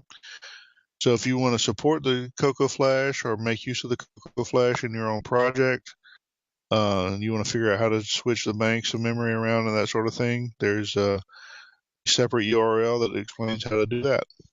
Very cool. I love to see when somebody releases a hardware project, they actually release the information on how to program it, because if there's anything short on, it's qualified programmers, or at least people that are both qualified and have time to do it. So it's good to have as much information. It's good to have as much information out there as possible, so anybody that does find the time and has the skill can put it all together. Okay, the next link is from Felipe Antoniosi. He posted it to the Color Computer Facebook group. He says it's not CoCo, and of course it's not CoCo, but it is sort of retro, and it's for a joystick that will work on the kind of the 9-pin joystick ports like we used on the Atari 2600 and the Commodore 64. And then, of course, even on a certain adapter that Mr. Blanchard makes. But of course, now he shows it, and it's a little bit of an odd-looking device. It kind of is shaped a bit like a Nintendo or Sega Master System controller. Just sort of a little rectangular brick you hold in your hand. But the directions, in this case, he's got the direction keys are in kind of the inverted T shape, like arrow keys tend to be, which I guess is okay, but it kind of implies that you'd be, poking them with your index or fingers, or your fingers, and not with your thumb. I guess is what I get in that. But he's got that inverted T of keys, and then 2 keys on the side for the buttons. I don't know. It doesn't look like a controller that I would be interested in, but lots of people are interested in things that I'm not interested in. So you may want to check out his video, see if it looks like something that you'd want, and if it is, you'll have to figure it out from there on how to get it. But anyway, I don't know. Did you guys look at that video? I have not looked at the video yet. I just have been playing catch up on Facebook, but it's definitely one I'm interested in. I don't know if I'd want to use it or not. It looks a little weird to me, but like I said, it could be cool. I don't know. Anyway, your mileage may vary. All right. Well, let's move on. I guess it's our last link in the news segment, and unfortunately, this comes from Brian Blake, and so he was. Let's see, what was his website's domain? At tandycoco.com? Is that what it was? tandycoco.com. That's, yeah. Yeah. So anyway, he says RIP to the Joomla version of the Tandy CoCo website. Joomla, of course, is some sort of web software for setting up, that forum style or bulletin board style of a website or whatever. I think I'm not sure if he started with that or not. I definitely remember him posting several times that he's had some problems along the way. I don't know if that means Joomla is not reliable, or if maybe he somehow got off on the wrong step with it, or what. But anyway, he says an update to a plugin in early October broke it. His backup couldn't fairly save it. Anyway, it sounds like he's going to shut down his forum. This is the end of it. He says, unless anyone wants the domain for free, I'll be letting it expire. The forum and website will remain active until then. There are a few comments after that. Looks like some people may be trying to pick up the URL. We'll see. But tandycoco.com may be coming to an end. If you use that regularly or rely on it, or if there's information there that you need, you may want to make sure you back that up and or find a replacement for that forum. So, you guys use tandycoco.com very much? I visited it once in a while. Yeah, I've used it. I'm not big on forums, but I have used it. It's a pretty nice site. Not sure why it's never quite taken off. But there was a nice buy and sell section in there. I remember he was working on. Yeah, but it was definitely a nice looking site. Yeah, it did look good. Oh well. Anyway, hopefully somebody will pick that up, make good use of the site if nothing else, or the URL. All right, well that concludes our somewhat lengthy news segment. I think we're going to take a little break and be back with some feedback. And so anyway, hold on, we'll be back in a minute. Hi, I'm a famous actor, perhaps, and I think we can all agree with conspiracy theorists, phrenologists, and leaders of minor religions that the world is in financial crisis. With trillions in deficits, political upheaval, reality television, and unstable governments trying to print their way out of money troubles, we have to prepare for the inescapable certainty of doom and dread that await us all. In today's uncertain economy, there's only one investment that's presently outperforming gold and silver. It's Tandy Color Computers on eBay. You've seen prices double, even triple. That's why I purchase Tandy Color Computers every chance I get. I buy my color computers from complete strangers on eBay because I trust them. No 10% overcost gimmicks, and eBay suggests that my color computer might ship in 10 days or less. And that's important to me. Whether you want CoCo 1, CoCo 2, CoCo 3, eBay has them all. And what you order is what you get. No gimmicks, no nonsense, no guarantee of adequate packing materials, and no low prices. You can also put your color computers in a retirement IRA. So protect yourself from the impending economic doom that will surely clutch you in its terrifying serrated claws of chaos. Invest in stability with Tandy Color Computers from eBay. And while your friends and colleagues may be sitting on a mountain of gold and silver in their underground bunkers and safe rooms while calamity falls upon us all, and surely it will, they won't be able to play Dungeons of Daggerath while the world burns around us all. Call now to get your free Tandy Color Computer Kit and free IRA transfer kit. Call 800-6809. That number again is 800-6809. 800-6809. Hurry, the end is near. The words Terrifying Serrated Claws of Chaos and the Terrifying Serrated Claws of Chaos logo, copyright 2016 by Terrifying Serrated Claws of Chaos Incorporated. Member FDIC. All right, welcome back, CoCo Cruisers. That was quite the news segment. I hope you enjoyed it. Our feedback segment should not be nearly so long. We do enjoy getting feedback. It's great to hear from the listeners. Sometimes it's more positive than others. We like both positive and negative feedback. Of course, we hope you'll be respectful, but if you just can't control yourself, well, we understand.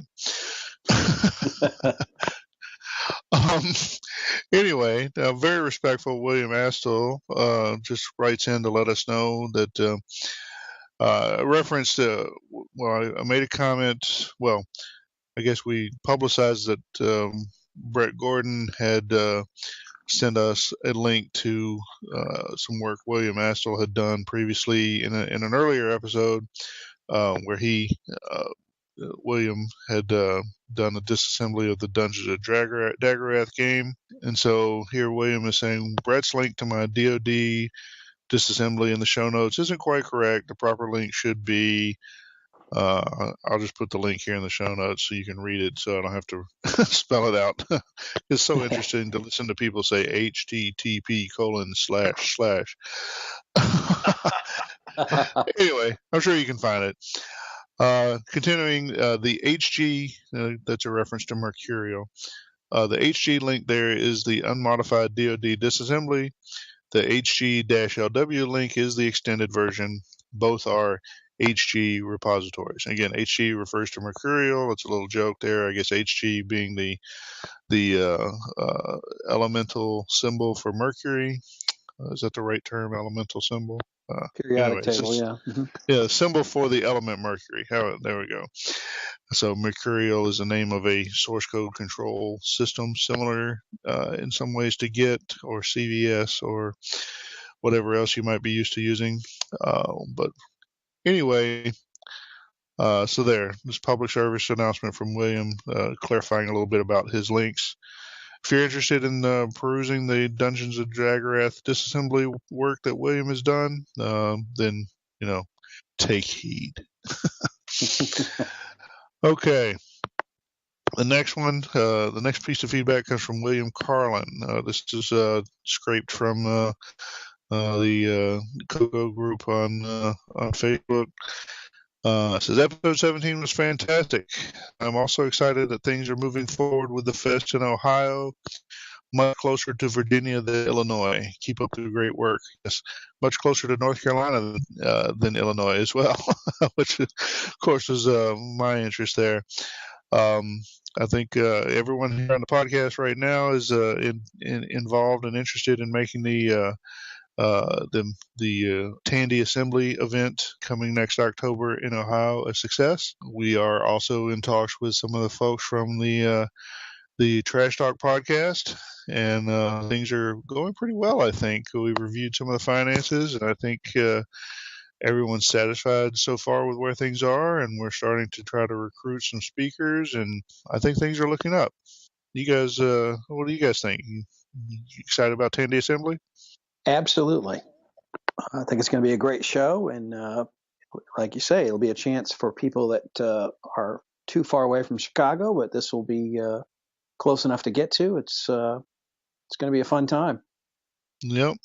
Well, there's a lot of folks out there that a couple of fewer hours of driving is enough to make the difference. And a lot of those people on the East Coast, I think, will find Chillicothe, Ohio, a little bit easier to get to than Chicago, Illinois. And we're hoping to see a bunch of them here, not quite a year from now in October 2017. Well, anyway, I cut you off, Neil. What were you going to say? I was just going to say what you said. It's a lot easier to get there as well. You don't have to deal with as much traffic.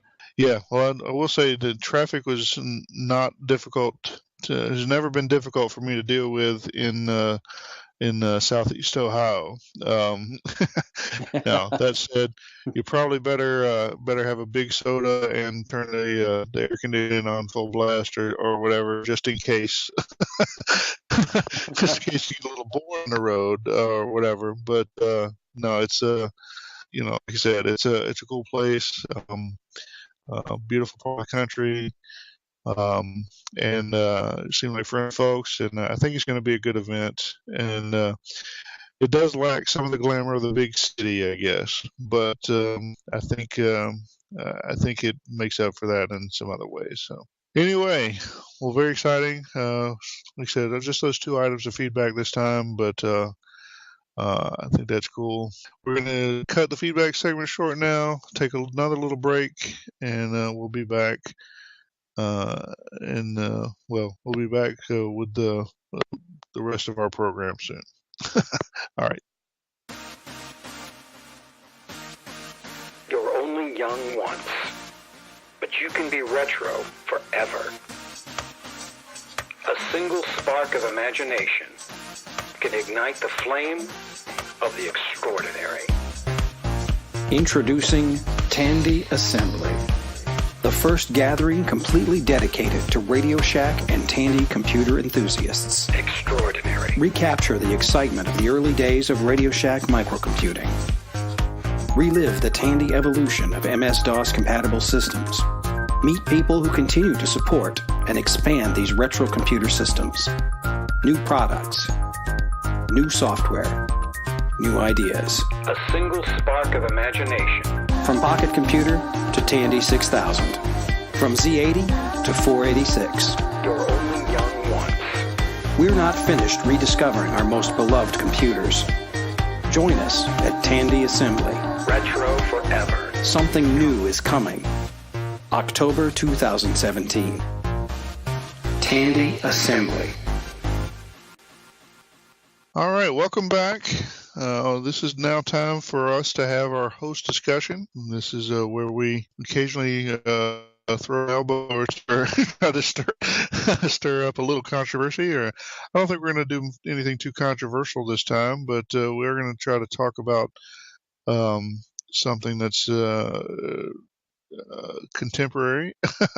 And we saw a discussion in the CoCo Facebook group where the discussion was something to the effect of can I get all my CoCo software onto a cartridge? And there were a lot of responses, one of which was even, well, sure, you can just put it on the CoCo SDC, which wasn't quite what the poster was asking about, because they were kind of looking for that cartridge experience. So while you can have the stuff on the CoCo SDC, it's still a bit more like using a floppy disk than like using a cartridge, right? So anyway, we thought we'd have a discussion, talk about, well, why can't you just dump everything on their cartridge? There's some technical issues involved with that, with some software. Also, as part of that other discussion, it kind of descended into, well, why don't we just have people copying, making copies of old software and just selling them, whatever. And there might be some other issues involved there. We'll probably touch on that a little bit in the discussion as well. But anyway, so that's our topic. Why can't we just dump every game onto a cartridge? So I'm here, of course, with Neil and Mike. And, guys, what do you think? Why can't we just dump every game onto a cartridge? Well, I think for one thing, you might have copyright issues with some of the programs, and also the hardware limitations. So like you say, there are copyright issues if you just start copying just anything onto a cartridge, which, obviously there should be no technical issue per se with taking a game that's already on a cartridge and making a copy of it. Technically, that should just work fine, and you can produce those in a number of different ways. But basically, you're still just talking about a ROM style of device, which might be a flash device or whatever, on a cartridge. You certainly could copy an image of the code into that. Technically, it should just work. The fact is that copyright still exists on on the stuff, even though it's old games from the 80s or whatever. And you may think that a lot of those people have just wouldn't care or whatever, and in fact, a number of them won't care, and have even explicitly said so about their games. But it doesn't mean everybody feels that way. And so I would not advise just randomly starting a business of just copying cartridges and selling them. Can you imagine anyone in the community that might not be happy about that, Mike? I can think of one or two people, yeah. I can think of one or two. So yeah, without, if you're thinking about something like that, I would at least highly recommend that you consult a lawyer. Just copying the stuff without permission is probably not a good way to do things. I might speculate that we might speculate on how severe the punishment might be or whatever. But I'm not taking that on as a liability if you end up in jail. So just don't do it would be my suggestion. And certainly not without permission. Anyway, well, Mike, we alluded that there might be other technical things. So why can't I just take a program and just put it on a cartridge, on a ROM cart? Why can't I take that? What sort of programs would not work then? Yeah, like you said, anything that's on a ROM, you can pretty much put on a flash pack of some sort, and or even the SDC, like Nick had mentioned. But right, one of the issues you'd run into is you might have a game that's a disk game that's too large to fit onto a conventional ROM, as well as addressing issues because you can't just take a program and put it on a ROM chip and it's magically going to work. It has to follow specific memory map, and then you also have several games that were written for OS 9, and those aren't That's right. going to the pack. That's right, unless you somehow make a pack that was 9 in the process, which not impossible, but a lot more work than just simply copying something. That's for sure. On top of that. And on top of that, some of the games have copy protection, so they're the programs are actually looking for some bad tracks on the disk or whatnot.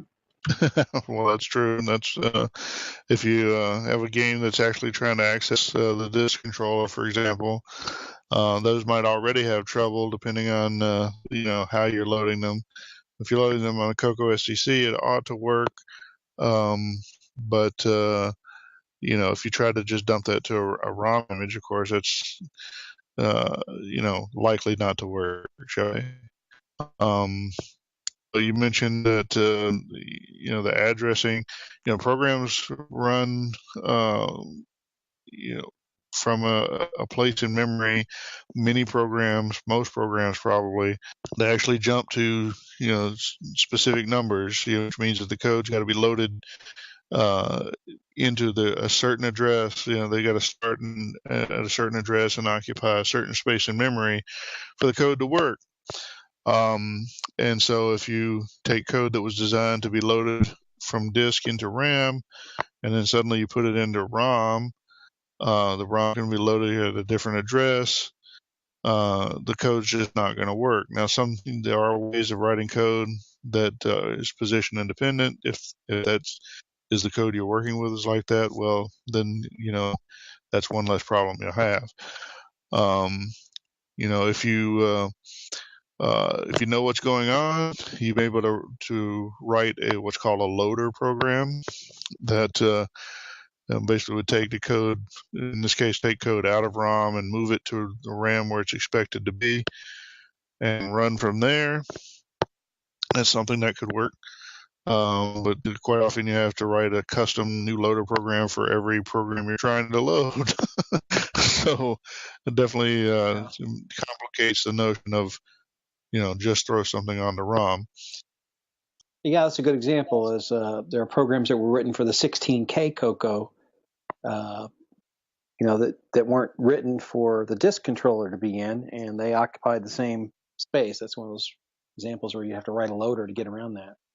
Yep. And so, it may sound easy just to throw stuff on the ROM or whatever, but there are technical reasons why you can't just do it. Definitely, we're taking a step back in time when you're writing code to run on a CoCo. You just didn't have the resources to produce code with all the niceties of expecting to be pampered by an operating system or whatever. So you don't get all that. No, you might say, well, it's not an operating system, and it does give you that stuff, and that's again sort of true.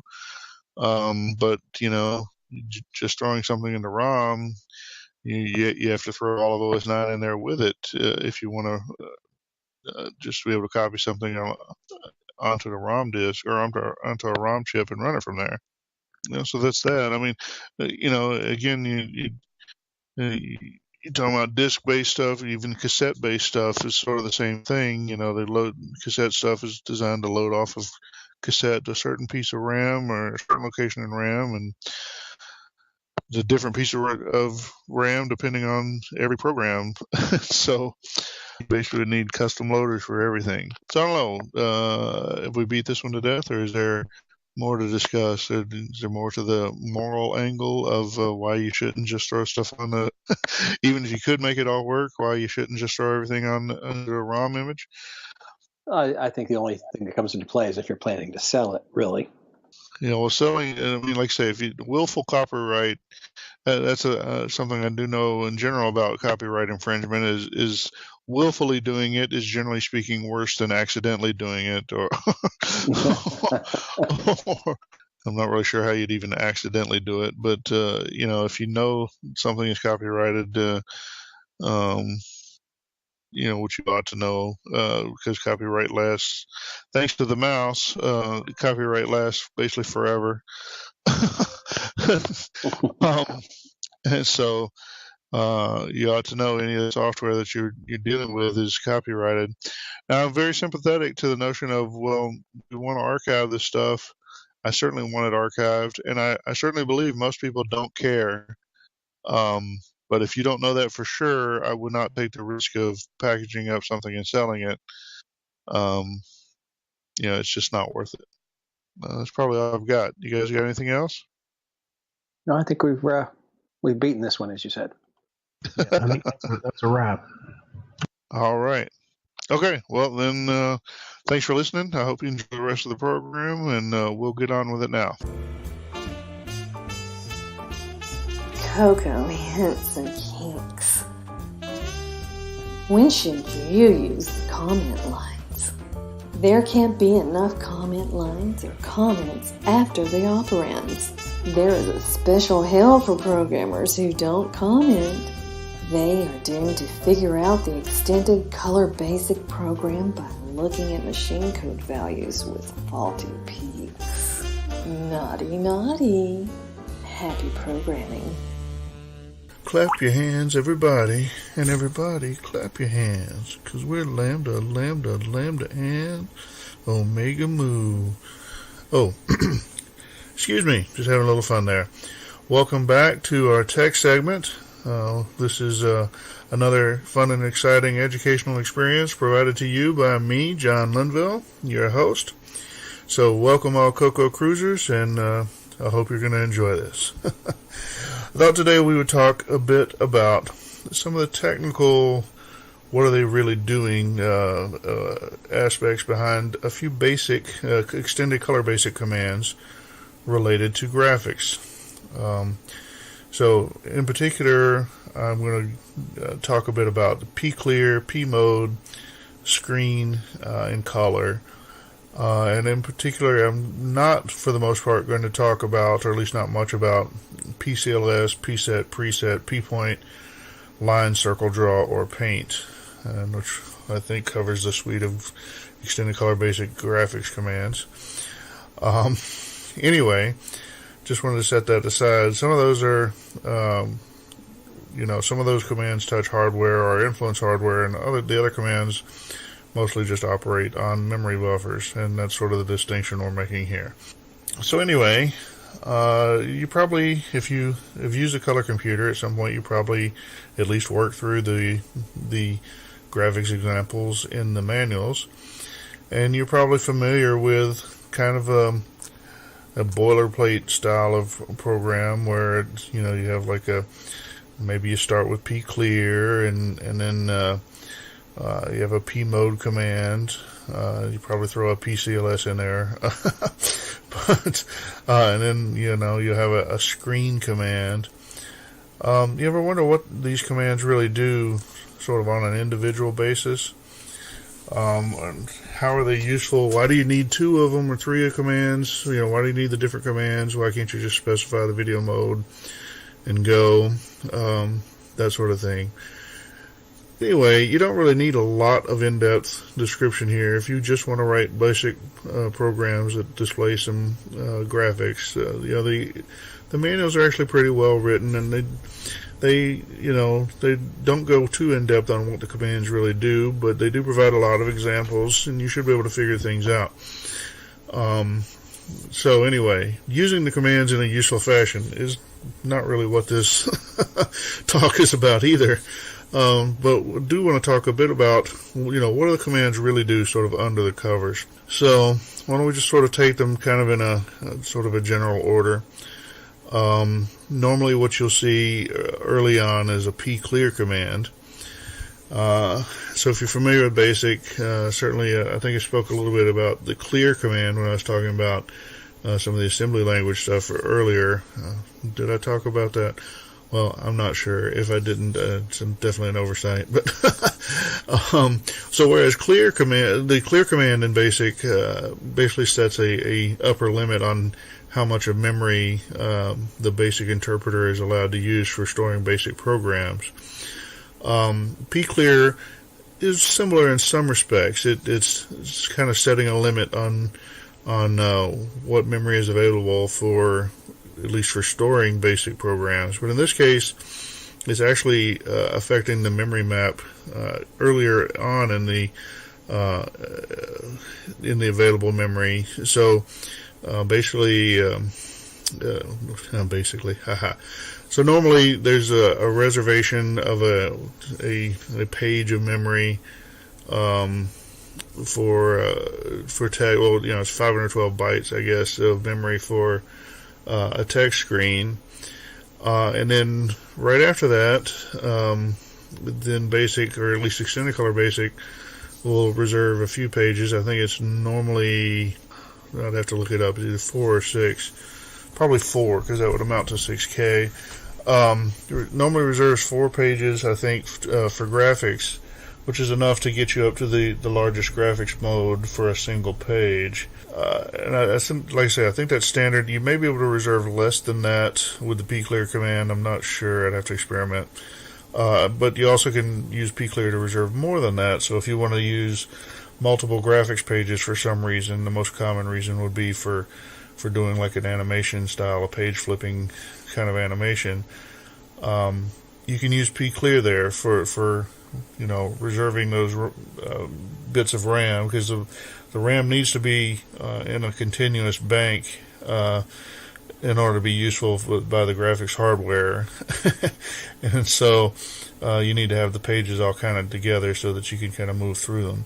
Anyway, so if you have a pclear in your program, that's sort of what it's doing. It's just reserving that bit of memory mapping, and so it's actually effectively moving where your basic program is stored in RAM, and kind of scooching it back a little bit to leave room for your graphics pages. Also something that same kind of thing is something you need to be a bit aware of if you want to do, say, assembly language programming. Then you want to interface with BASIC. You need to be aware of that memory map issue there. Alright, well, that's enough of that. Let's move on. The most prominent one that most people would think of as being affecting the video modes is, of course, the P mode command. And so you usually see P mode 3,1 or something like that. P mode, it tells BASIC what graphics mode you want to work with in terms of any later BASIC commands that are graphics oriented commands, the drawing commands, the ones I said we're not going to talk about, like circle or line or pset or whatever. But anyway, it tells you which mode that you want to use, so it kind of describes, basically how the individual pictures are laid out in memory. And then more importantly, the second parameter identifies what page you want to start at, so that kind of harkens back to the pclear command we were just using. And so you can start at a different page. You don't have to start at 1. You can start it, anywhere that's appropriate. But say, for example, if you were going to do one of the high-res modes, I guess like P mode 3, you could do P mode 3.1 for the first full screen, and then if you wanted to flip to the second full screen, I guess that'd be P mode 3, P mode 3.4, I guess, yeah. And so that would flip to a completely different screen.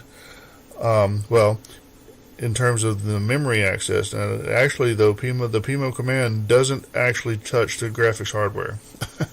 That seems a little weird at first, doesn't it? But all that P mode does is basically set some parameters for the other drawing commands in BASIC. And so, it modifies kind of what they do to memory and where in memory they do it. But it doesn't actually turn on the graphics hardware. It doesn't change what's on the screen at all. And you've probably seen that too. If you run a basic program and you forget your screen command, you just have a P mode command. Well, all you get is, the text screen that you start out with. So, which of course moves us on to the screen command, which is used to basically to enable and disable graphics. So that's the first parameter to the screen command is either a 0 or a 1. 0 means take us back to text mode, and 1 means put us in graphics mode. But which mode? Well, you need a P mode command that comes before the screen command to tell it which graphics mode you want to be in. And so screen actually is doing the work of setting up the graphics mode. So it's going to set the bits in the register that controls the mode of the 6847. It's going to set the bits that feed into the SAM.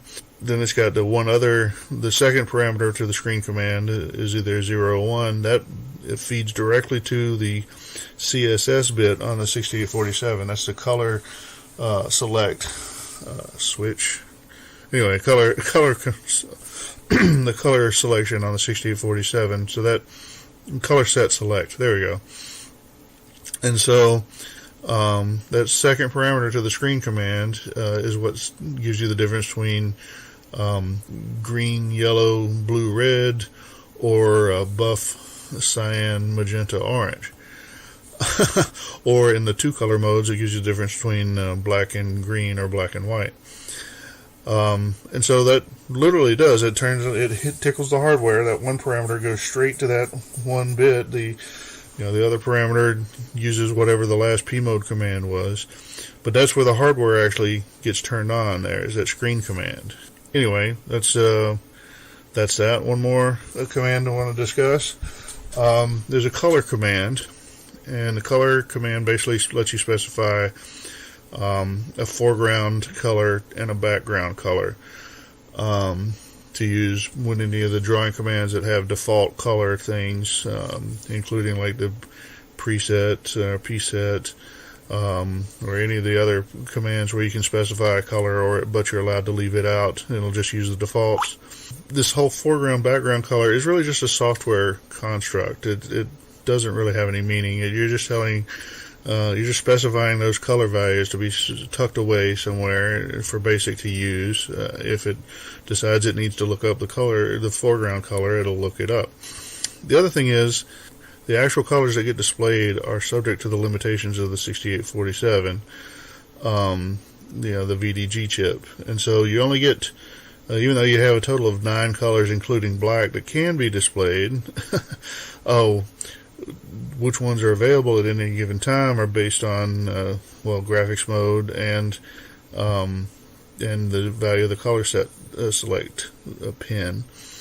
And so you'll see this in the manual that, you don't always get the color that you want. And so, an example would be that you specify that you wanted a red color, but because you've chosen a P mode with a 1 as the second parameter, you get an orange color instead.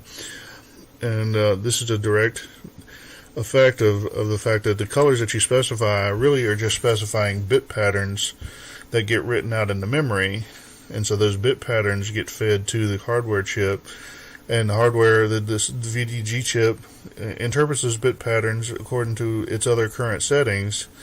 And so it happens to be that the bit pattern that specifies the red color with one set of settings is the same bit pattern that specifies orange color with a different set of settings. And so you'll see these paired off, and you'll get green one way and buff the other, yellow one way, cyan the other, blue one way, and magenta the other, as well as red and orange, of course. And back to the 2-color modes, you'll get, black will be black, but sometimes you get white, sometimes you'll get green. Anyway, my point being that this is just writing out to memory. This is not actually doing anything in the hardware. It's not touching the hardware. Until you turn the video mode on with the screen command, it really doesn't do anything except, fill up data in the CoCo's memory. So again, the color command, it doesn't touch graphics hardware. It just sets up bits for writing to memory later. Also, the color command, like I said, it's used for setting up foreground and background. Some commands let you specify a color directly so that you don't use the colors foreground or background. So, for example, PCLS. If you just say PCLS, by default, it'll use the background color. But if you say PCLS, 7, it'll try to use color 7 to do its clearing of the screen. But the way those bits are interpreted by the color for the way the color command uses those bits or uses those values to specify bit patterns, that's also true for these other commands. So they're all still subject to these. There's no way around the whole. If you specify red, you'll get orange if you use the wrong CSS bit. Is my point. There's no magic there. These are just bits that get written to memory, and the hardware will come along and interpret it the way it wants later. All right, so just going to wrap this up a little bit here. The basic takeaways here is that there are certain commands that have a direct effect on the hardware. Mostly this amounts to the screen command that has a direct effect on the hardware. But, also the P mode command doesn't directly affect the hardware, but when you combine it with the screen command, that has a direct effect. pClear doesn't really touch the graphics hardware at all, although it does affect how the basic interpreter uses memory. It's important to understand these things. In fact, these are the same kinds of things you need to understand, even though you might be programming in BASIC. These are the same kinds of things you would need to understand if you're programming in assembly language, which I think I've said before, that programming in assembly language, by itself, the language is pretty simple, and you just do simple things. The part of what makes assembly language more complicated is you kind of lose some of the training wheels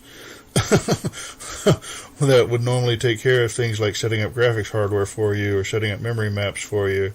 So when you get into using these kind of commands for doing graphics in Extended Color Basic, if you just use them in the most natural way, they're still kind of, the guardrails are still there. But if you start messing around with them and do funny things, you setting using different page starts in your pmode commands and that sort of stuff, then you're doing the same kind of things that you might do in assembly language. So I don't know, maybe that's an interesting gateway to learning some of those things, or maybe it's just a useless fact. But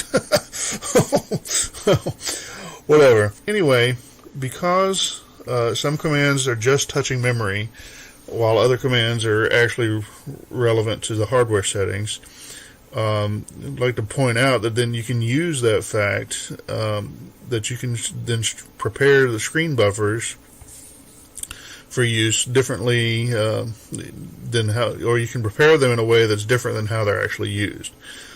And so one example might be, if you're using a graphics mode that extends across multiple pages, you might draw on the mode some figures that, like I said, they extend into other pages, and then when you actually go to use the screen command to display what you've been drawing, you might first execute a pmode command that specifies a different starting buffer.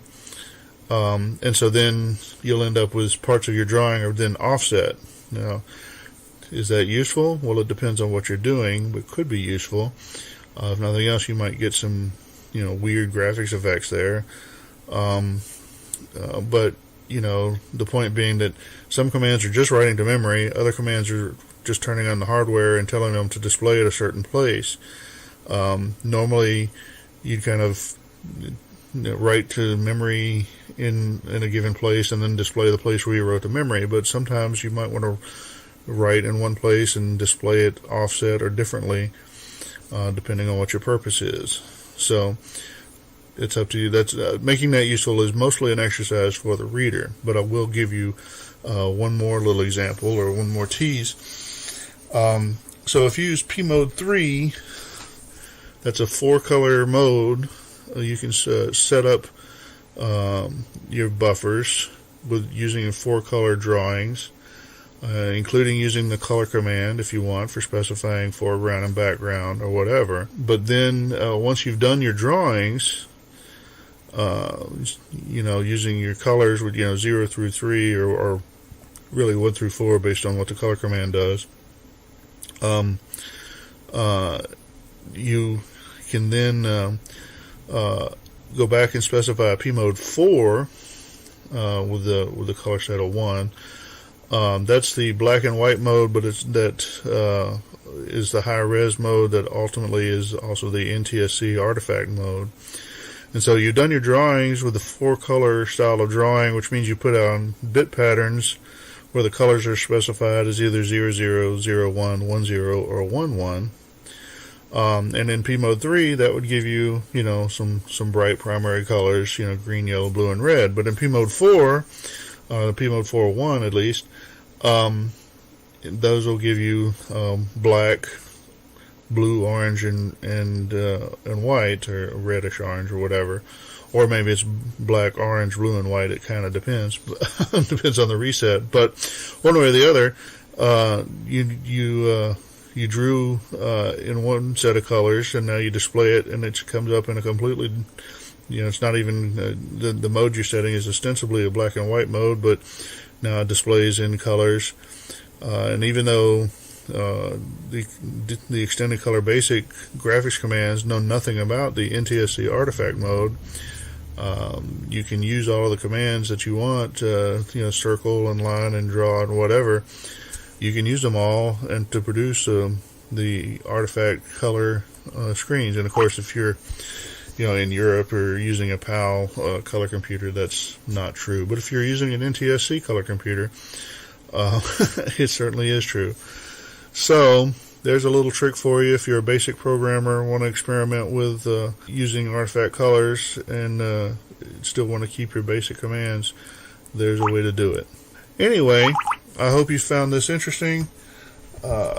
Just a little overview of some of the technical, what do these commands really do under the covers. Again, covering P-Clear, P-Mode, Screen, and Color. I think you can probably figure out what, PCLS, P-Set, Preset, P-Point, those are all pretty simple.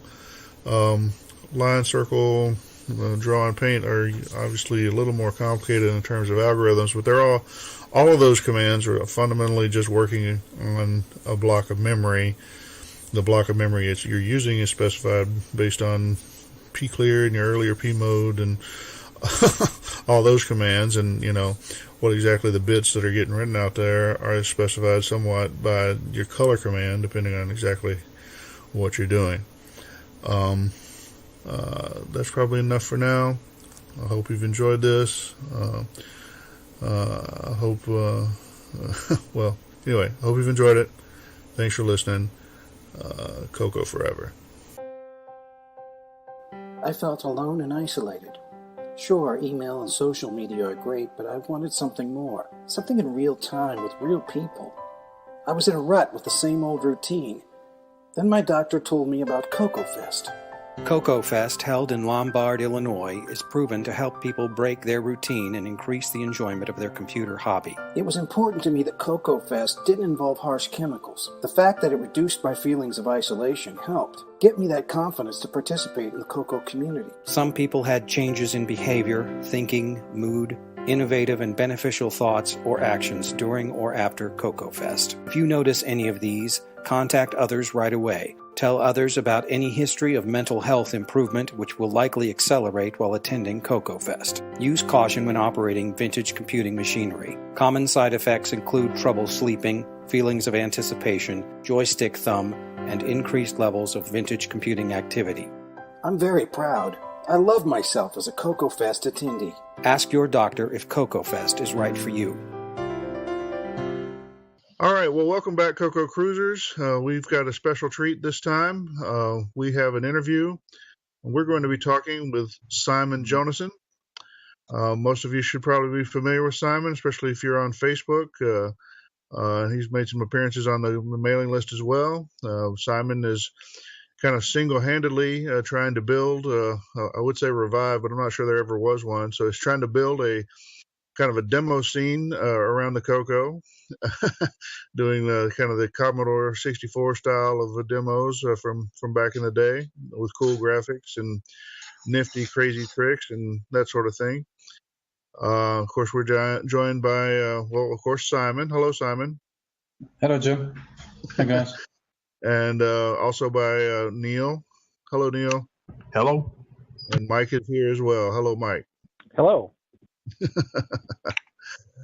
All right.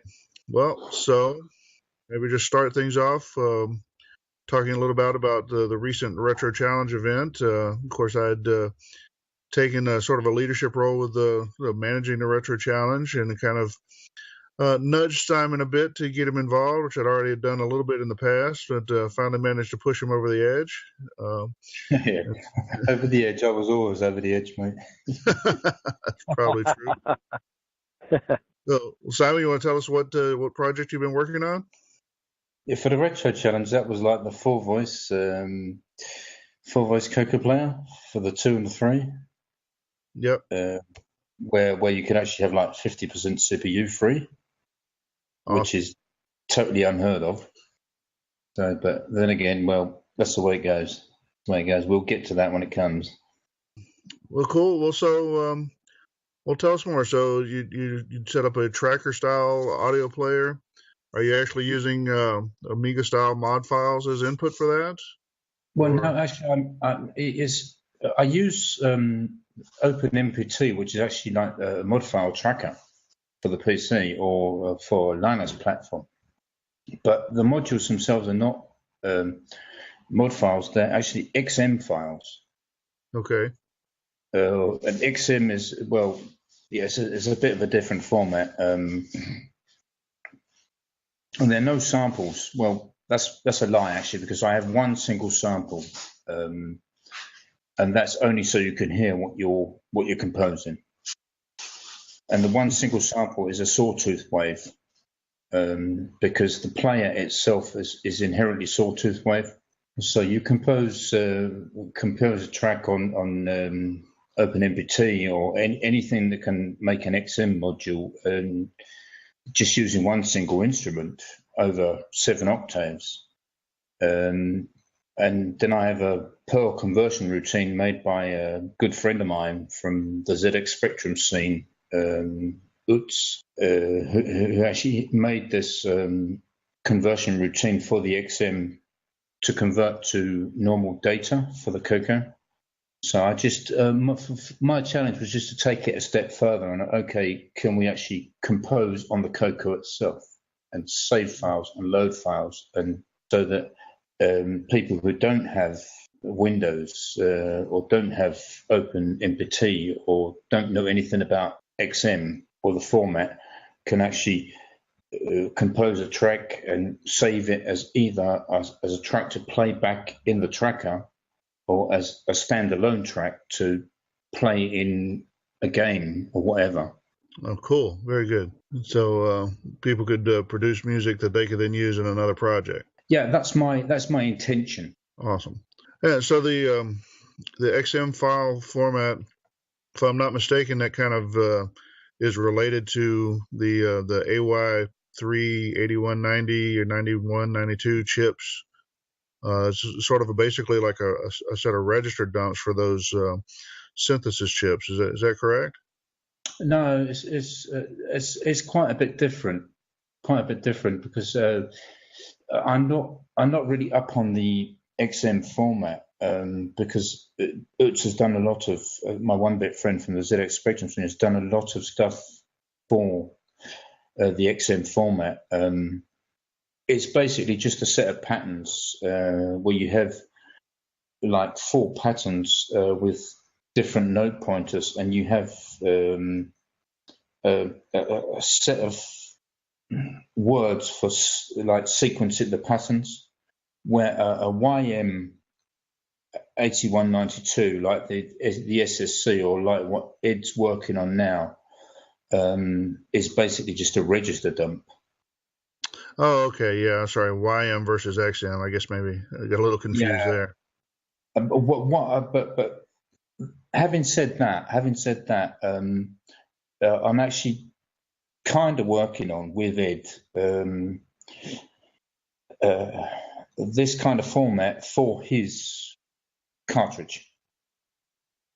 Instead of having a YM dump, because the AY chip has got like 13 registers, and he's just dumping 13 registers all the time. So right. The files are massive, and he can get away with it given the amount of RAM he's put on his cartridges or an SD card, whatever. You can get away with it, but it would be better to make a pattern-based player where you have, okay, we've got 3 voices, we've got 2 registers at the start of the chip for voice 1, which is the frequency, and voice 2, which is the frequency, voice 3, which is the frequency, and it's a high byte, low byte. That's the 6 registers, and then you've got an envelope register, and you've got all kinds of different things. But I envision at some point in time being able to do an AY pattern player, which makes it a lot shorter. So earlier in our news, I think we covered some hardware that Ed Snyder is producing that's sort of inspired by your player work. Are you working with Ed on making his audio chip hardware card? Are you working on him with the software on that, or is that still something in the future? Yeah, It's in the pipeline. It's in the pipeline. I mean, I've sent Ed a few assembly files of my playout, and we've discussed a few things. But for me, it's pretty hard without having the actual hardware on hand. Sure. I mean, Yeah, I can. I mean, the only thing I've got an AY chip in is the speech sound cartridge, and I hate that with a vengeance. Because it was very, very badly implemented.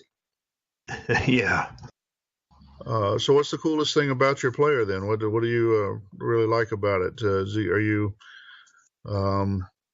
Are people able to? You said you want people to be able to compose with it, and can they dump the file, the data from that? And do you have like a mini player for them to embed to use the data? Yeah, what I'm gonna do when it's done. I mean, I've already released some code that people can use, but what I'm going to do when it's done is actually have the tracker itself be able to. If we envision menus at the top, we've got a file menu and play menu, whatever. And we have a file menu and it says load, save, save binary. And the binary file will actually be depending on the platform itself. If there's a CoCo 3, it's nice and easy because you've got a timer IRQ. And it will actually save a file that you can just say, okay, I'm just going to say, all right, JSR to this, that, the other address, or exec from basic. So this is what we used to do on the C64. You just embed a piece of music where you had like 2 jumps at the beginning of the music, which is one is to initialize and number 2 is to play, and it just plays in IRQ for itself. I got a question for Simon. What got you interested in programming on the CoCo if you were a big Commodore guy back in the day? Well, I'm judging by the voice, that's Neil, right? Yeah. Yes, it is. Yeah. Okay. So I just needed to know who I was talking to. Sorry. Yeah. Well, my first ever computer was actually the CoCo 2. Ah, that's cool. I got it for a Christmas present from my dad way back in the must have been about 84, 85, and I programmed on that for quite a long while. And when I moved to Denmark from the UK, the scene over here was like, well, okay, it's mostly C64, so I got into the C64 scene. Right, that makes sense. And I'd done that for 3, 4, 5 years, and then I got into the PC scene, and then, well, 20 years down the line, even 30 years down the line, I've got a son who's now 13, and I was like, oh, well, I've got something wicked in the attic. Let's dig it out. Awesome. It's like a CoCo 2, and he goes, what the heck is that thing? It's like, the keyboard's clunky. So you went back to your roots. Yeah, the keyboard's clunky, and you've got to put a tape in it. It goes beep. What you like? So, but yeah, as soon as I heard that sound again, as soon as I got that clunk in my fingers, I was like, all right, now I know stuff I didn't know back in the day, and we're going to make it work for its keep. Oh, that's great. Yeah, excellent. So it's like a bit of a round turn, if you know what I mean. Well, I have to say, Simon, I'm definitely impressed with your work. I've always liked the demo scene, and it's nice to see that somebody's bringing this to the CoCo. Yeah, but like you say, like all of you say, it's a bit of a one-man band at the moment. But hopefully, by releasing source code, it might inspire others to not maybe to pick up the demo scene, but okay, well, we can actually push limits, by using all these kind of nasty demo scene tricks. Exactly. Yeah, that's great. Yeah, that's definitely a good thing. That's the way you learn, is by looking at people's source code, for sure. And it's nice. I notice that you're very open with that. You like to help others, and that's a good thing in this community. That actually gives me great pleasure. To help other people gives me great pleasure, because I had a hard time learning. I had a really hard time learning, even on the C64 or whatever, because that's just the way it was. But since then, it's okay. Why do you have to struggle if I already know it? You know, because what you're doing is actually okay. I won't give it to you as per se. I'll give you something, but you're gonna have to work to trim the fat off the bones, if you know what I mean, to make it fast. But that's good though. That's a way to learn. And that's exactly what just to put it into perspective. That's exactly what John Kowalski's done for me, because I've asked John Kowalski a heck of a lot of questions, and he'll give me something, but he'll make me work for it. So what goes around comes around, kind of thing. And I mean, if you can't help people, what can you do? You know. Definitely. Yeah. So Simon, I guess I first got contact from you on one of my blogs. It was the VDG Tricks blog. You left a comment there and started exchanging a few messages or whatever. And then a couple of years ago, I knew you being residing there in Denmark. I was going to be in Germany. I said, well, they kind of. I just thought about that myself. Yeah. Okay. And so anyway, I let Simon know I was going to be there, and he said, "Well, it's a bit of a drive. We'll see what we can do." And long story short, he did end up coming down to Dusseldorf to see me. I'm not sure exactly how far that is from where he lives, but I got the impression it was several hours drive.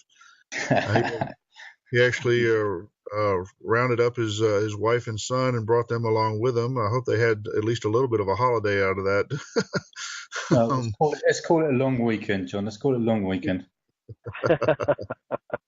That was fun getting to meet someone face to face and get the pleasure of meeting his wife and his son. His son's very impressive with a Rubik's Cube. Let me tell you what. And he actually got to meet my mother because I took her along with me to Germany. Yeah, your mum's way cool. And so that was fun, and it's nice to meet not quite a local, I guess, but someone I wouldn't have otherwise got a chance to meet. And but I know you've also had some meetups, I guess, with Fedor Steeman. Yeah, Fedor, yes. That was actually by chance. Same thing again, because Fedor... no, actually, I commented on some post on the CoCo, on the CoCo Facebook page, and Fedor obviously saw it, and he was like, oh, I thought I was the only CoCo nut in Denmark. Now we're two. How about that? It turns out Fedor lives about 40 minutes away from me. Oh, wow. That's cool. So I noticed you guys have gotten together a time or two, posted some pictures. So that's cool to have a little extra fellowship there. Oh, yeah, definitely. I mean, the only reason I've got a CoCo 3 right now is because Fedor lent me one. Cool. So there wasn't a lot of those about in Europe. So, but yeah, you were saying about coming to see you in Dusseldorf. Well, yeah, it was kind of like, okay, should I do it? Shouldn't I do it? Should I do it? And I was like, yeah, why not? And when are you ever going to meet John Linville? It's 1,800 kilometre round trip. Ooh. Yeah. And I did it in one day, and it's like, yeah. You remember I called you up? It's like, oh yeah, I'll be there in like half an hour. And about 2 hours later, I got stuck in traffic. Yeah. You and your mum went out to eat, and we met you on the street. You remember that? Yeah, we were eating out on the sidewalk, and then I just come along, tapped you on the shoulders, like. That's awesome. Yeah, you got all these other Linux con guys coming about saying, "Hello, John. Hello, John." Yeah, yeah. I'm impressed that you drove that. No, it's not. I love driving. I love driving, and at the end of the day, well. Just having a long weekend, it's just a good thing. It gets you away from like everyday life. You know what I mean? Yeah, so true. Well, it's not unlike tucking into a good programming project, right? You kind of just put your brain on autopilot to some degree. It kind of takes you away from some of the other problems. Are we talking about rotozoomers? So that's a pretty impressive thing you've been posting on, and you have that working both on the CoCo and the MC10, is that right? Yeah, CoCo. I have it on the CoCo 3 and the 2. CoCo 3 is actually like a CoCo 3 specific mode where I can change palette registers, whatever. CoCo 2 is P mode. It's a P mode something. I don't know what the heck it is because it's like 64 by 64. So probably P mode 1 or 2, something like that. Yeah, something like that. And then I just thought, well, okay, no, just do it on the MC10, just for fun. Well, how do you find the 6803 versus the 6809? Well, actually, I do like the 6803 because of its similarity to the 6502. Yeah. Because of the restrictions. Sure. The 6502, you've only got A, X, and Y. The 6803, you've got A, B, which make up D, and you've got X. So it's pretty much the same story. Yeah. And it makes you think harder. You don't have all the addressing modes you have on the 6809. It makes you think a lot harder. Right. Yeah, that's it's kind of it's a step up from the 6800, which is a little less restrictive than 6502, but similar. I did the Xmas Rush here about a year ago and did that first for the CoCo and then on the MC10. I was pretty impressed with the 6803. A lot of things were there's a nice bridge, I guess is what I'm saying. You give up some of the addressing modes, but you're not quite taken quite as far down as you would be with the 6800 or the 6502 as far as a lot of code will just run or doesn't require a lot of modifications. Exactly. It doesn't require massive modification. But you do still have to think through some of the, how do I do this addressing? I use it on the 6809, but the 6803 is a bit different. It's mind expanding. It's pretty cool. It's fun to use. It does definitely expand your horizons, yes. But I do like stuff like ASLD, which we are lacking on the 6809. The 6309 has it. Yeah.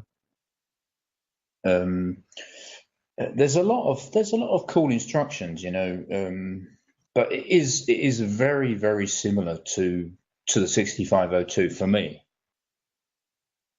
So, but given that, no, I'd favour the 6809 any day of the week. And when I started out on that couple of 3 years ago, I hated it. I literally hated it. It's like, oh my God, why is this like that? Why is that like that? And why can't you do this? Why can't you do that? But I think the thing that threw me for 6 with the 6809 was like the 2's complement. Yeah. Especially if you're using register offsets like A, X or A, Y or stuff like that, or B, X, B, Y. You have to remember that the offset is both positive and negative. Right. And you're thinking, all right, I just want to add like 256 to Y. No, you're not. So, ABX is nice. But yeah, signed, unsigned. I mean, a lot of times you might come unstuck, and if you don't know why, well, it's probably a signed, unsigned problem.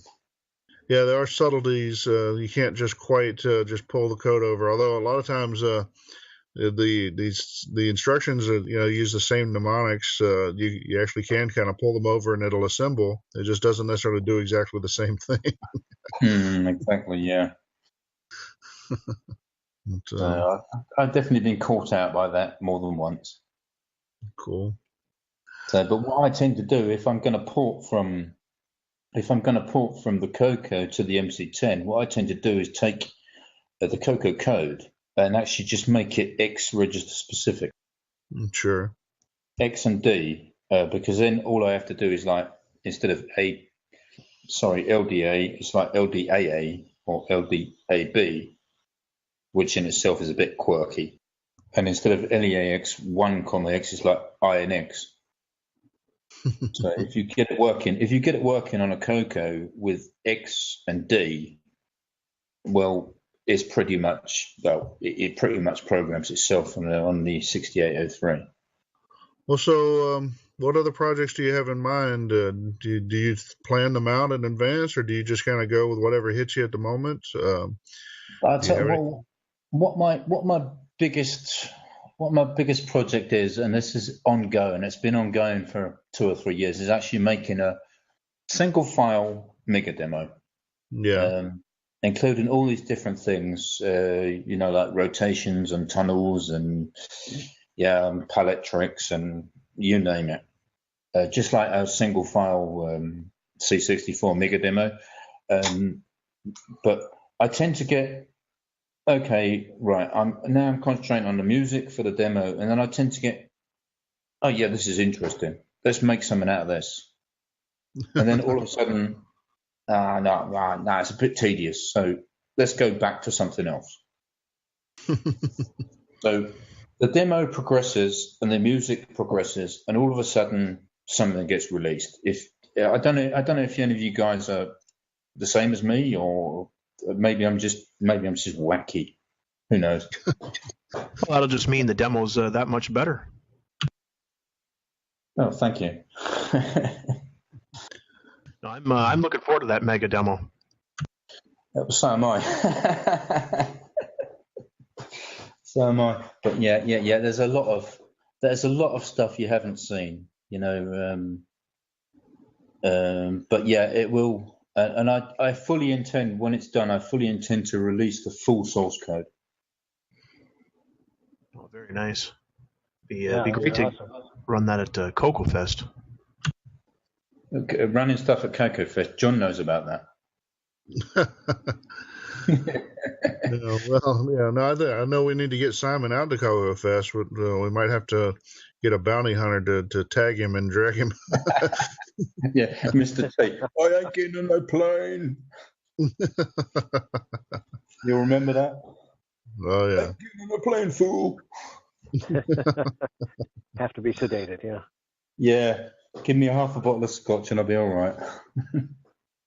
Drag me on by my long hair.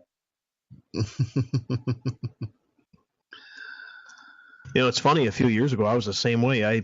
The first time flying was 2014 for me. Is that right?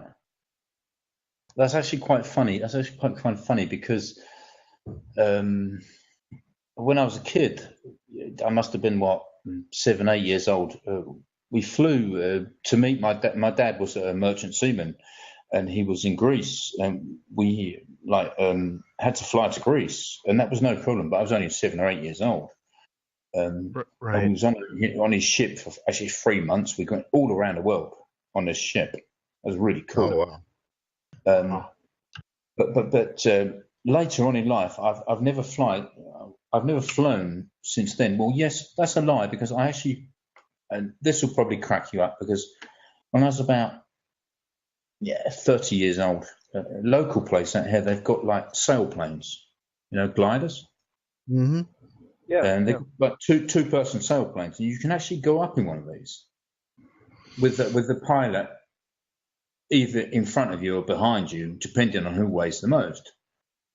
And I went down there with my brother, and I actually did one of these sailplane trips, and I found it really, really enjoyable. But the thought of getting on a jet plane and going 10 kilometers up in the air without a parachute just scares the Jesus out of me.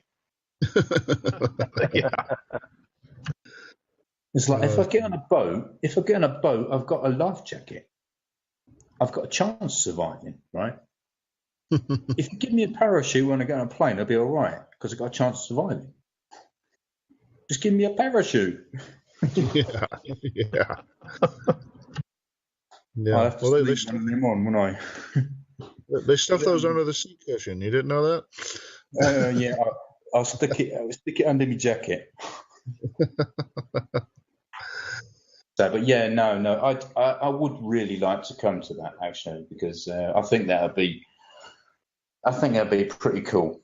I mean, I have been in the US before, but I was 7 or 8 years old, and it's probably changed a lot since then. Well, the charges have probably been dropped by now. Oh, you are wicked, man. You are wicked. Well, when are you going to put together us a Tandy Fest Europe? That'd be cool. Yeah, well, actually, Fedor's been talking about that. Oh, yeah? Because if you've looked at, Hugo Dufour. Yeah. Yeah, you've seen he's compiled a map of CoCo enthusiasts. Sure. Yes. Yeah. And you can see how many are dotted around Europe. I mean, you look at most of it is America, Canada, but you can see we're quite a few in Europe, and there's quite a few of us that are not spaced too far apart, because there's me and Fedor and I, and then we have Torsten Dittel in Germany, and a few other guys in Germany, and I mean, we've got a new guy in Copenhagen who's been a Dragon fan for years, Asger. And Asger's just bought himself a couple of CoCos. So yeah, I mean, a European fest could be done. I mean, it's not going to be massive, but we could do it. And it would be pretty cool. Yeah, it would be a good time for sure. Sounds like fun. It gives us an excuse to go to Europe. Yes, it does. So, but the rest of us should actually travel to America. So, but you do know if you put your CoCos in your backpacks and bring them over here, they won't work. You do know that, don't they? They will blow up in your face. They need a little life support, that's for sure. Well, after having 220 volts, yes. Well, I thought that was just a bad cap. Boom. Oh, they would be. Trust me. Yeah, that'll fix them up. Yeah, that'll fix them up for life, won't it?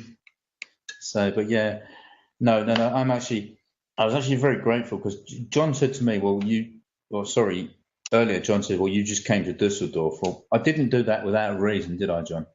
Well, I don't know. Did you? You want to come see me at least? Yes, I did. Because you actually fronted me a JM disc controller. Oh, that's right. I did give you a disc controller at one point. Yes, you did. Because I was stuck with all these tapes, wasn't I? Yeah. So, and I really appreciate that. And another thing I appreciate was another guy on the CoCo list. Wayne Michael. He's on the CoCo list and the MC10 list. Oh yeah. He's a bit of a ham radio fan. Oh yeah. Yeah, he sent me an MC10. Oh, cool. And Ed sent me a composite board for the MC10 for the price of postage. Oh wow. That's great. So, and I truly appreciate the fact that people are saying, okay, well, this guy's doing something, so let's help him do something, Yeah, definitely. Well, it's to me that is definitely team spirit. Yeah, it's a good lesson too. If you want some free stuff, do some cool stuff, and maybe we'll help you out. Well, no, I'm not in it for free stuff, Well, no, I understand. I'm just saying, we'll try to support you if you're trying to do something cool. The community's there to help. Yeah, it's more like investing in the community. Yeah, I really appreciate that. Well, you're definitely welcome in my regard. Happy to see you continue to produce some cool stuff for us. And like I say, you've got a good attitude about it, sharing the code and talking to people and that sort of thing. So that's cool. Yeah, so you're working towards a demo. You're periodically releasing some of these other kind of mini demos or technology demos. So anything else? Is there a game or an application? Or it sounds like you're working on this music composer program, so that's cool. Anything else? Well, like we say, I'm working on the Composer Tracker game. Well, yeah, but I'm not going to tell you about it.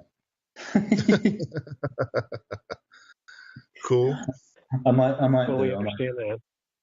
I might do, but what it will be is a port of something else with as true as can be arcade graphics.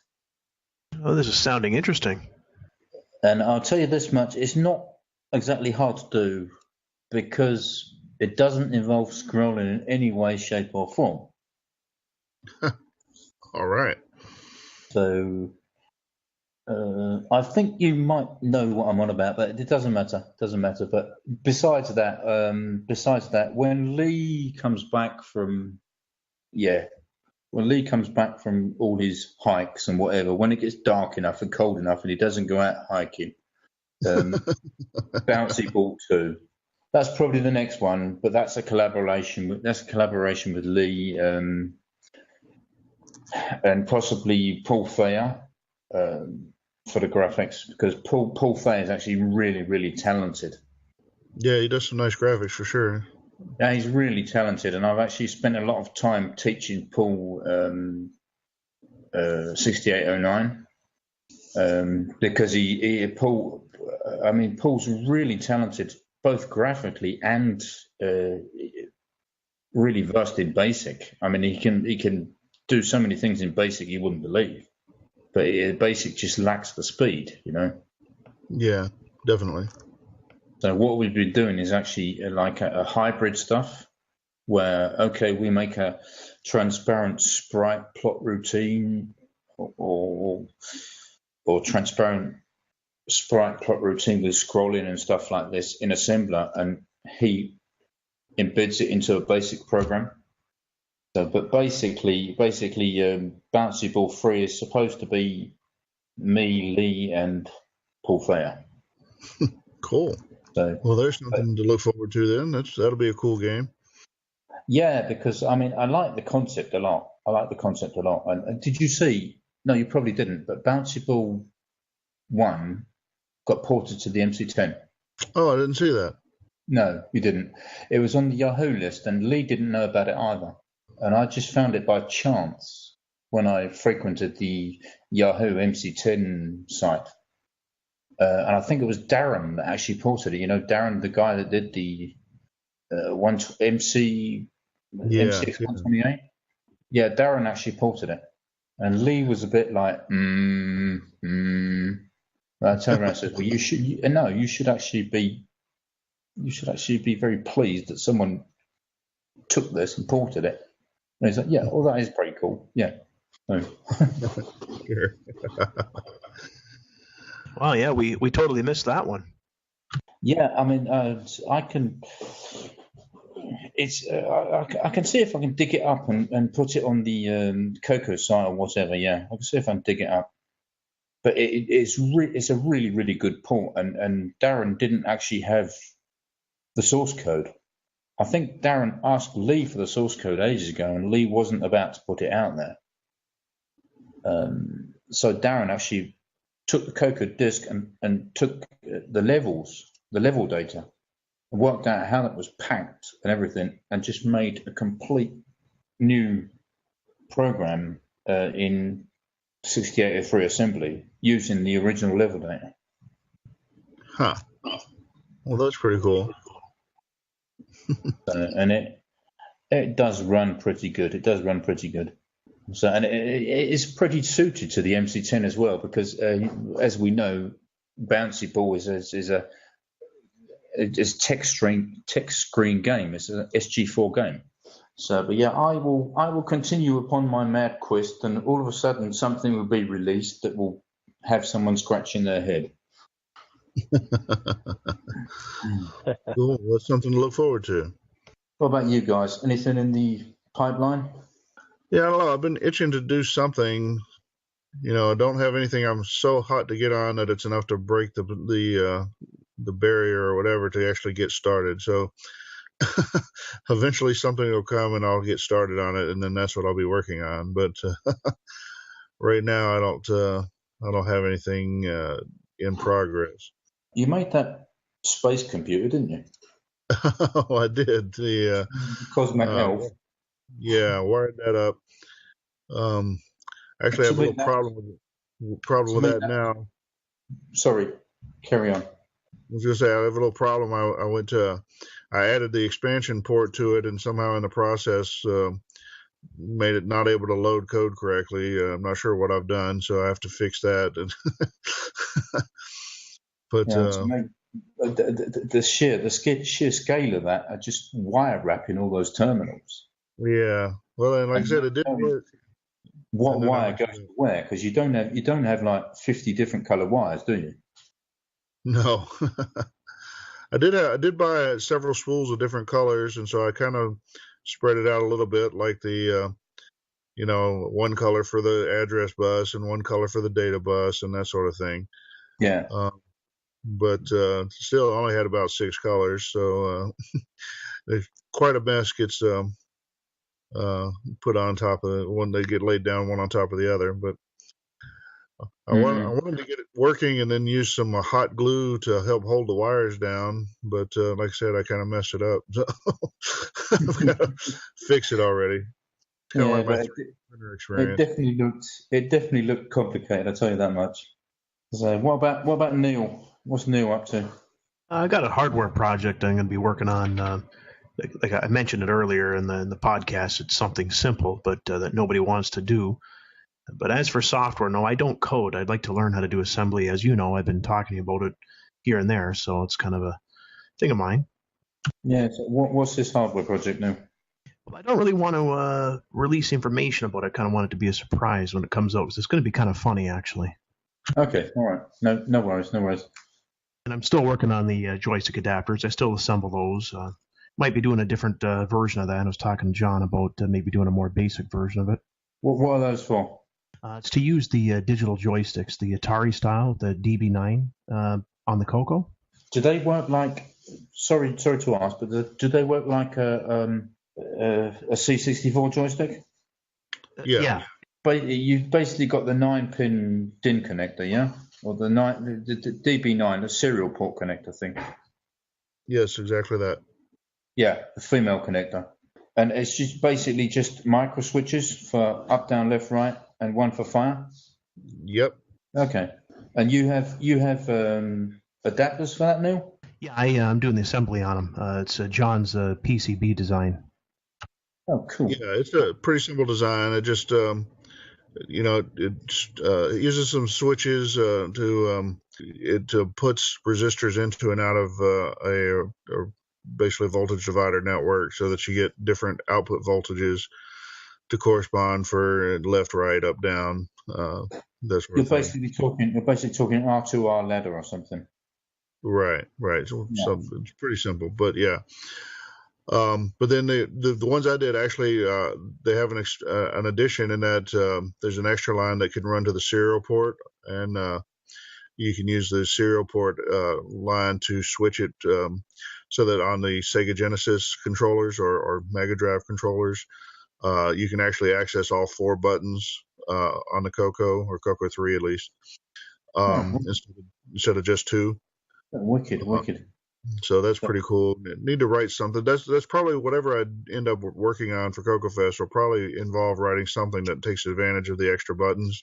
But not everybody seems sold on the extra buttons, especially since there's no software that uses them. We need to write Super Mario. Yeah, exactly.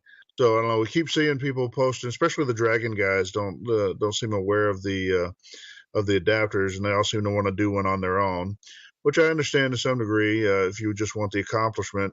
But if you just want the adapter, it's probably cheaper to buy one from Neo. Yeah. The thing is, the ones he's been building, of course, they're sort of built for the CoCo 3, and on the CoCo and the CoCo 3, they actually use a 6-pin connector for the joysticks, whereas the Dragons only have a 5-pin connector. They don't have the extra pin, and so you can't plug them into the Dragon. So I've kind of been nudging Neo to maybe do some that leaves off the the extra switching for the serial port and just has a 5-pin connector so you can plug them into the Dragon, I think that would expand his market some. Is that pin used on the Dragon? No, it's not used. Is that pin used on the CoCo? No, well, not on the CoCo 1 or 2. The hole is there, but it's not actually used. But on the CoCo 3, it's used for a second button. Right, okay. But that's quite wasteful at the end of the day for a second button, isn't it? Well, to add an extra pin? Yes and no, because that's probably the center pin at the end of the day, right? Yes. Yes, the center pin. To pull it out, and the joystick works on the Dragon. That's right. Yeah, that would work.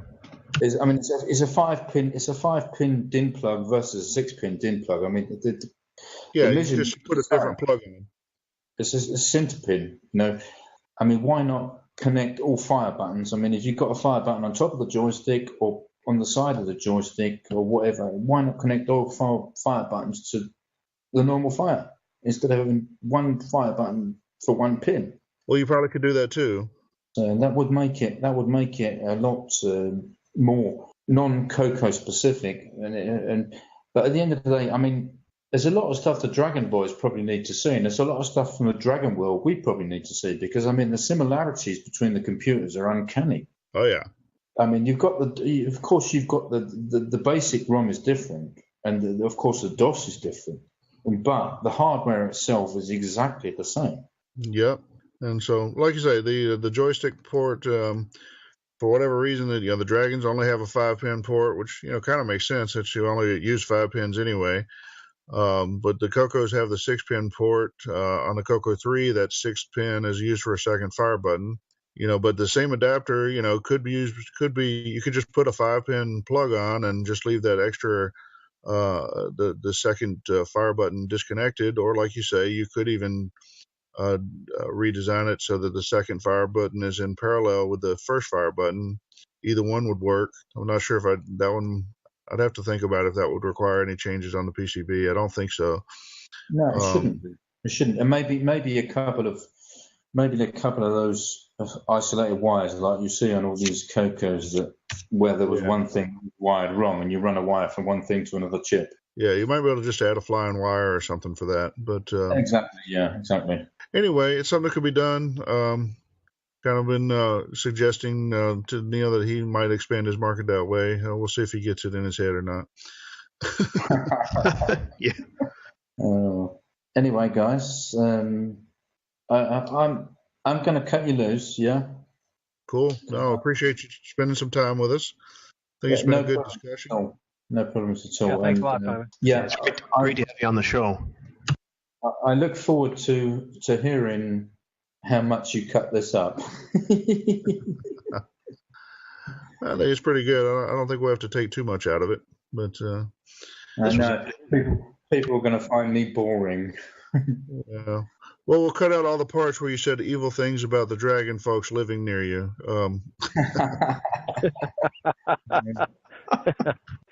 I did contain my language today, and I didn't tell you jokes about Russians with 3 appendages. Oh, Lord. All right. Well, anyway, thanks again, Simon, for joining us. We're really glad to have you on the program. Okay. Thank you for interviewing me. Yep. All right. Catch you later, guys, yeah? Take care. Bye, Simon. Okay. Bye-bye. Bye. Hold tight while we pause for the cause.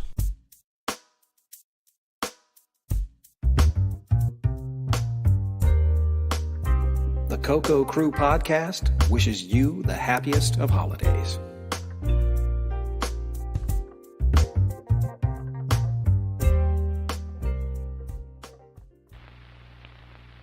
This sensational offer is from the makers of CoCo. You send your name and address, along with 25 cents in coin, to CoCo, Box 66, New York 46, New York. Now that's 25 cents in coin, no stamps, please. And that's all there is to it.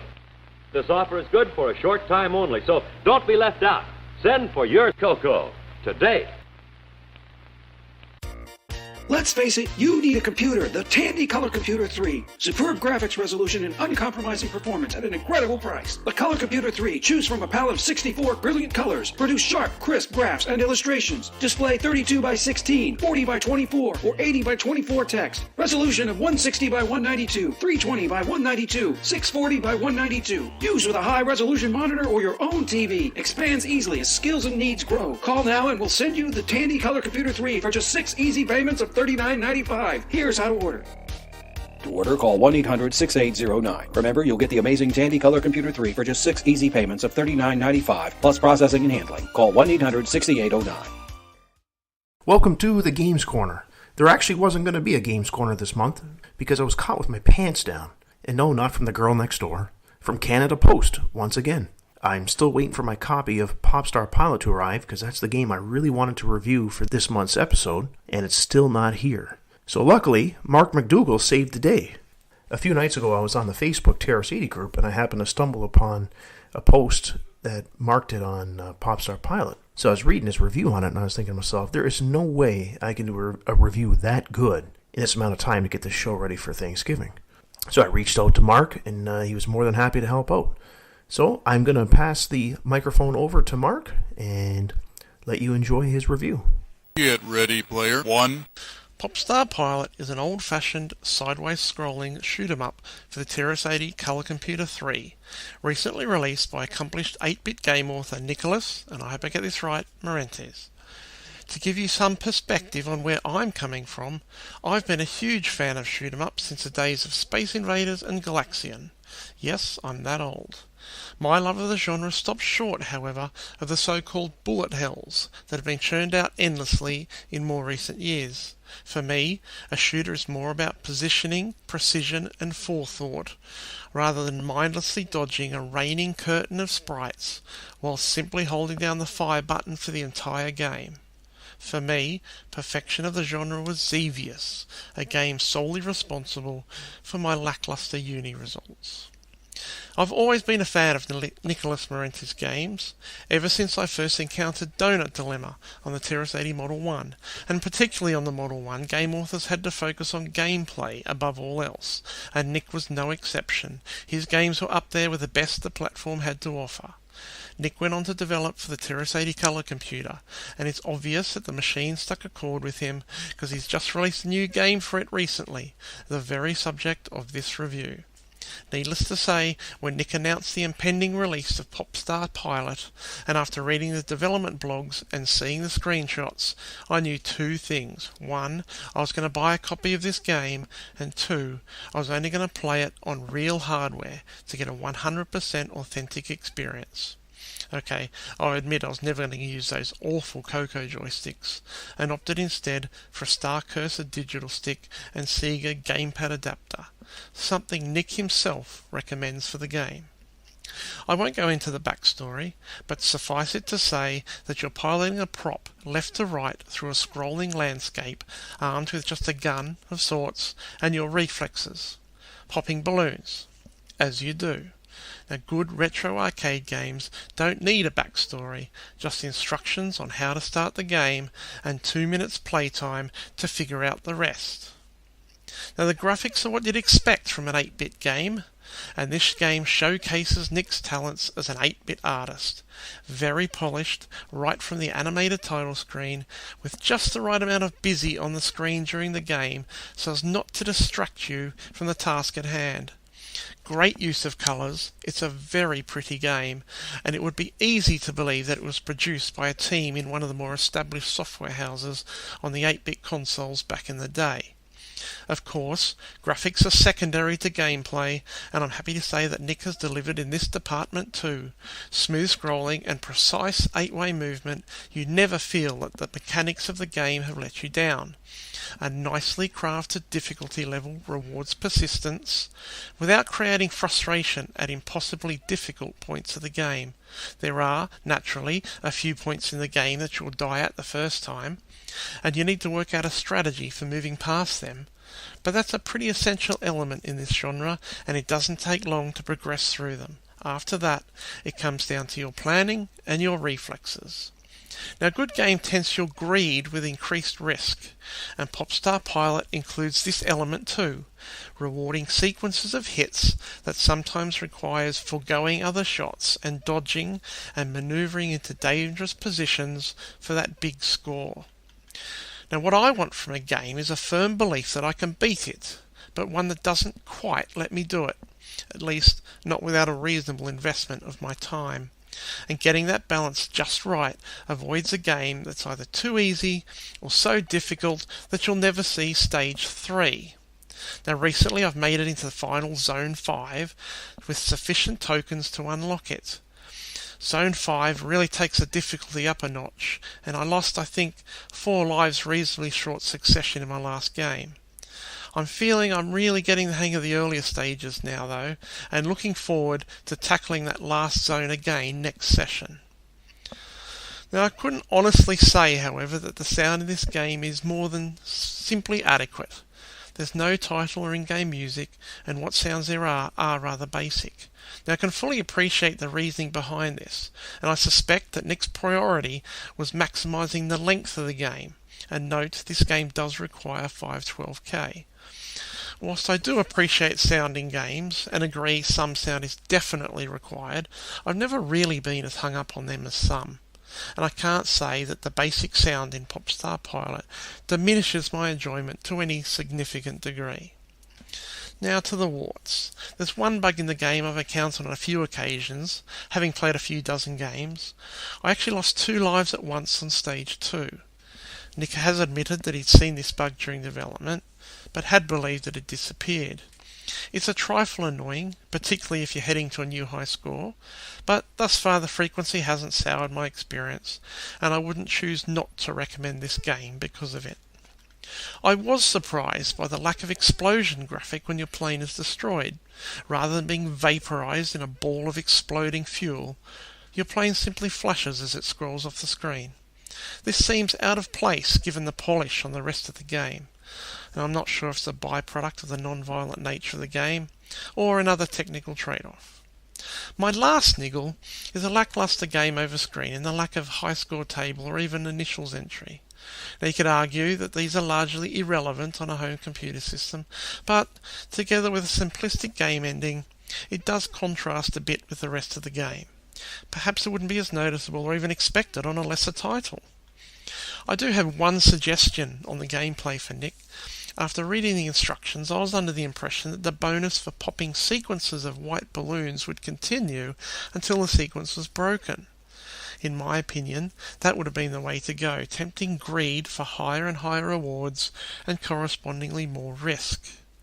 As it is, though, if the gods are smiling on you and you get a good run of white balloons, it's definitely worth the effort. However, it's equally possible that they'll prove quite rare on occasion, and you could be putting yourself at risk and dodging valuable points, chasing an elusive bonus. Perhaps this is exactly what Nick intended. Enough nitpicking. I don't want to leave listeners with the impression that this game isn't worth every penny. I would caution anyone from the generations after me, though, this is a simple game, but for those who grew up in the 8-bit era like me, this is exactly what we want from this type of game. No bullet hells, no screens full of power-ups, no dying and losing all your weapons, that your game is effectively over after your first ship. Rather, progression that rewards practice and forethought, a sprinkling of surprises, and a few choices to make along the way. This is a quality 8-bit shoot-'em-up on a classic platform, released in 2016 that would have been a blockbuster back in the day. If you haven't done so, order a copy from Nick so that he may be encouraged to write more games. Back to more retro goodness with the CoCo Crew. Well, it's that time. We have reached the end of episode 18, and I'm still on a high from all the excitement during the recording of this month's show. What a month it's been, with John and Boise's birthday, interview with Simon Jonason, a really different but cool tech segment, and of course the American Thanksgiving.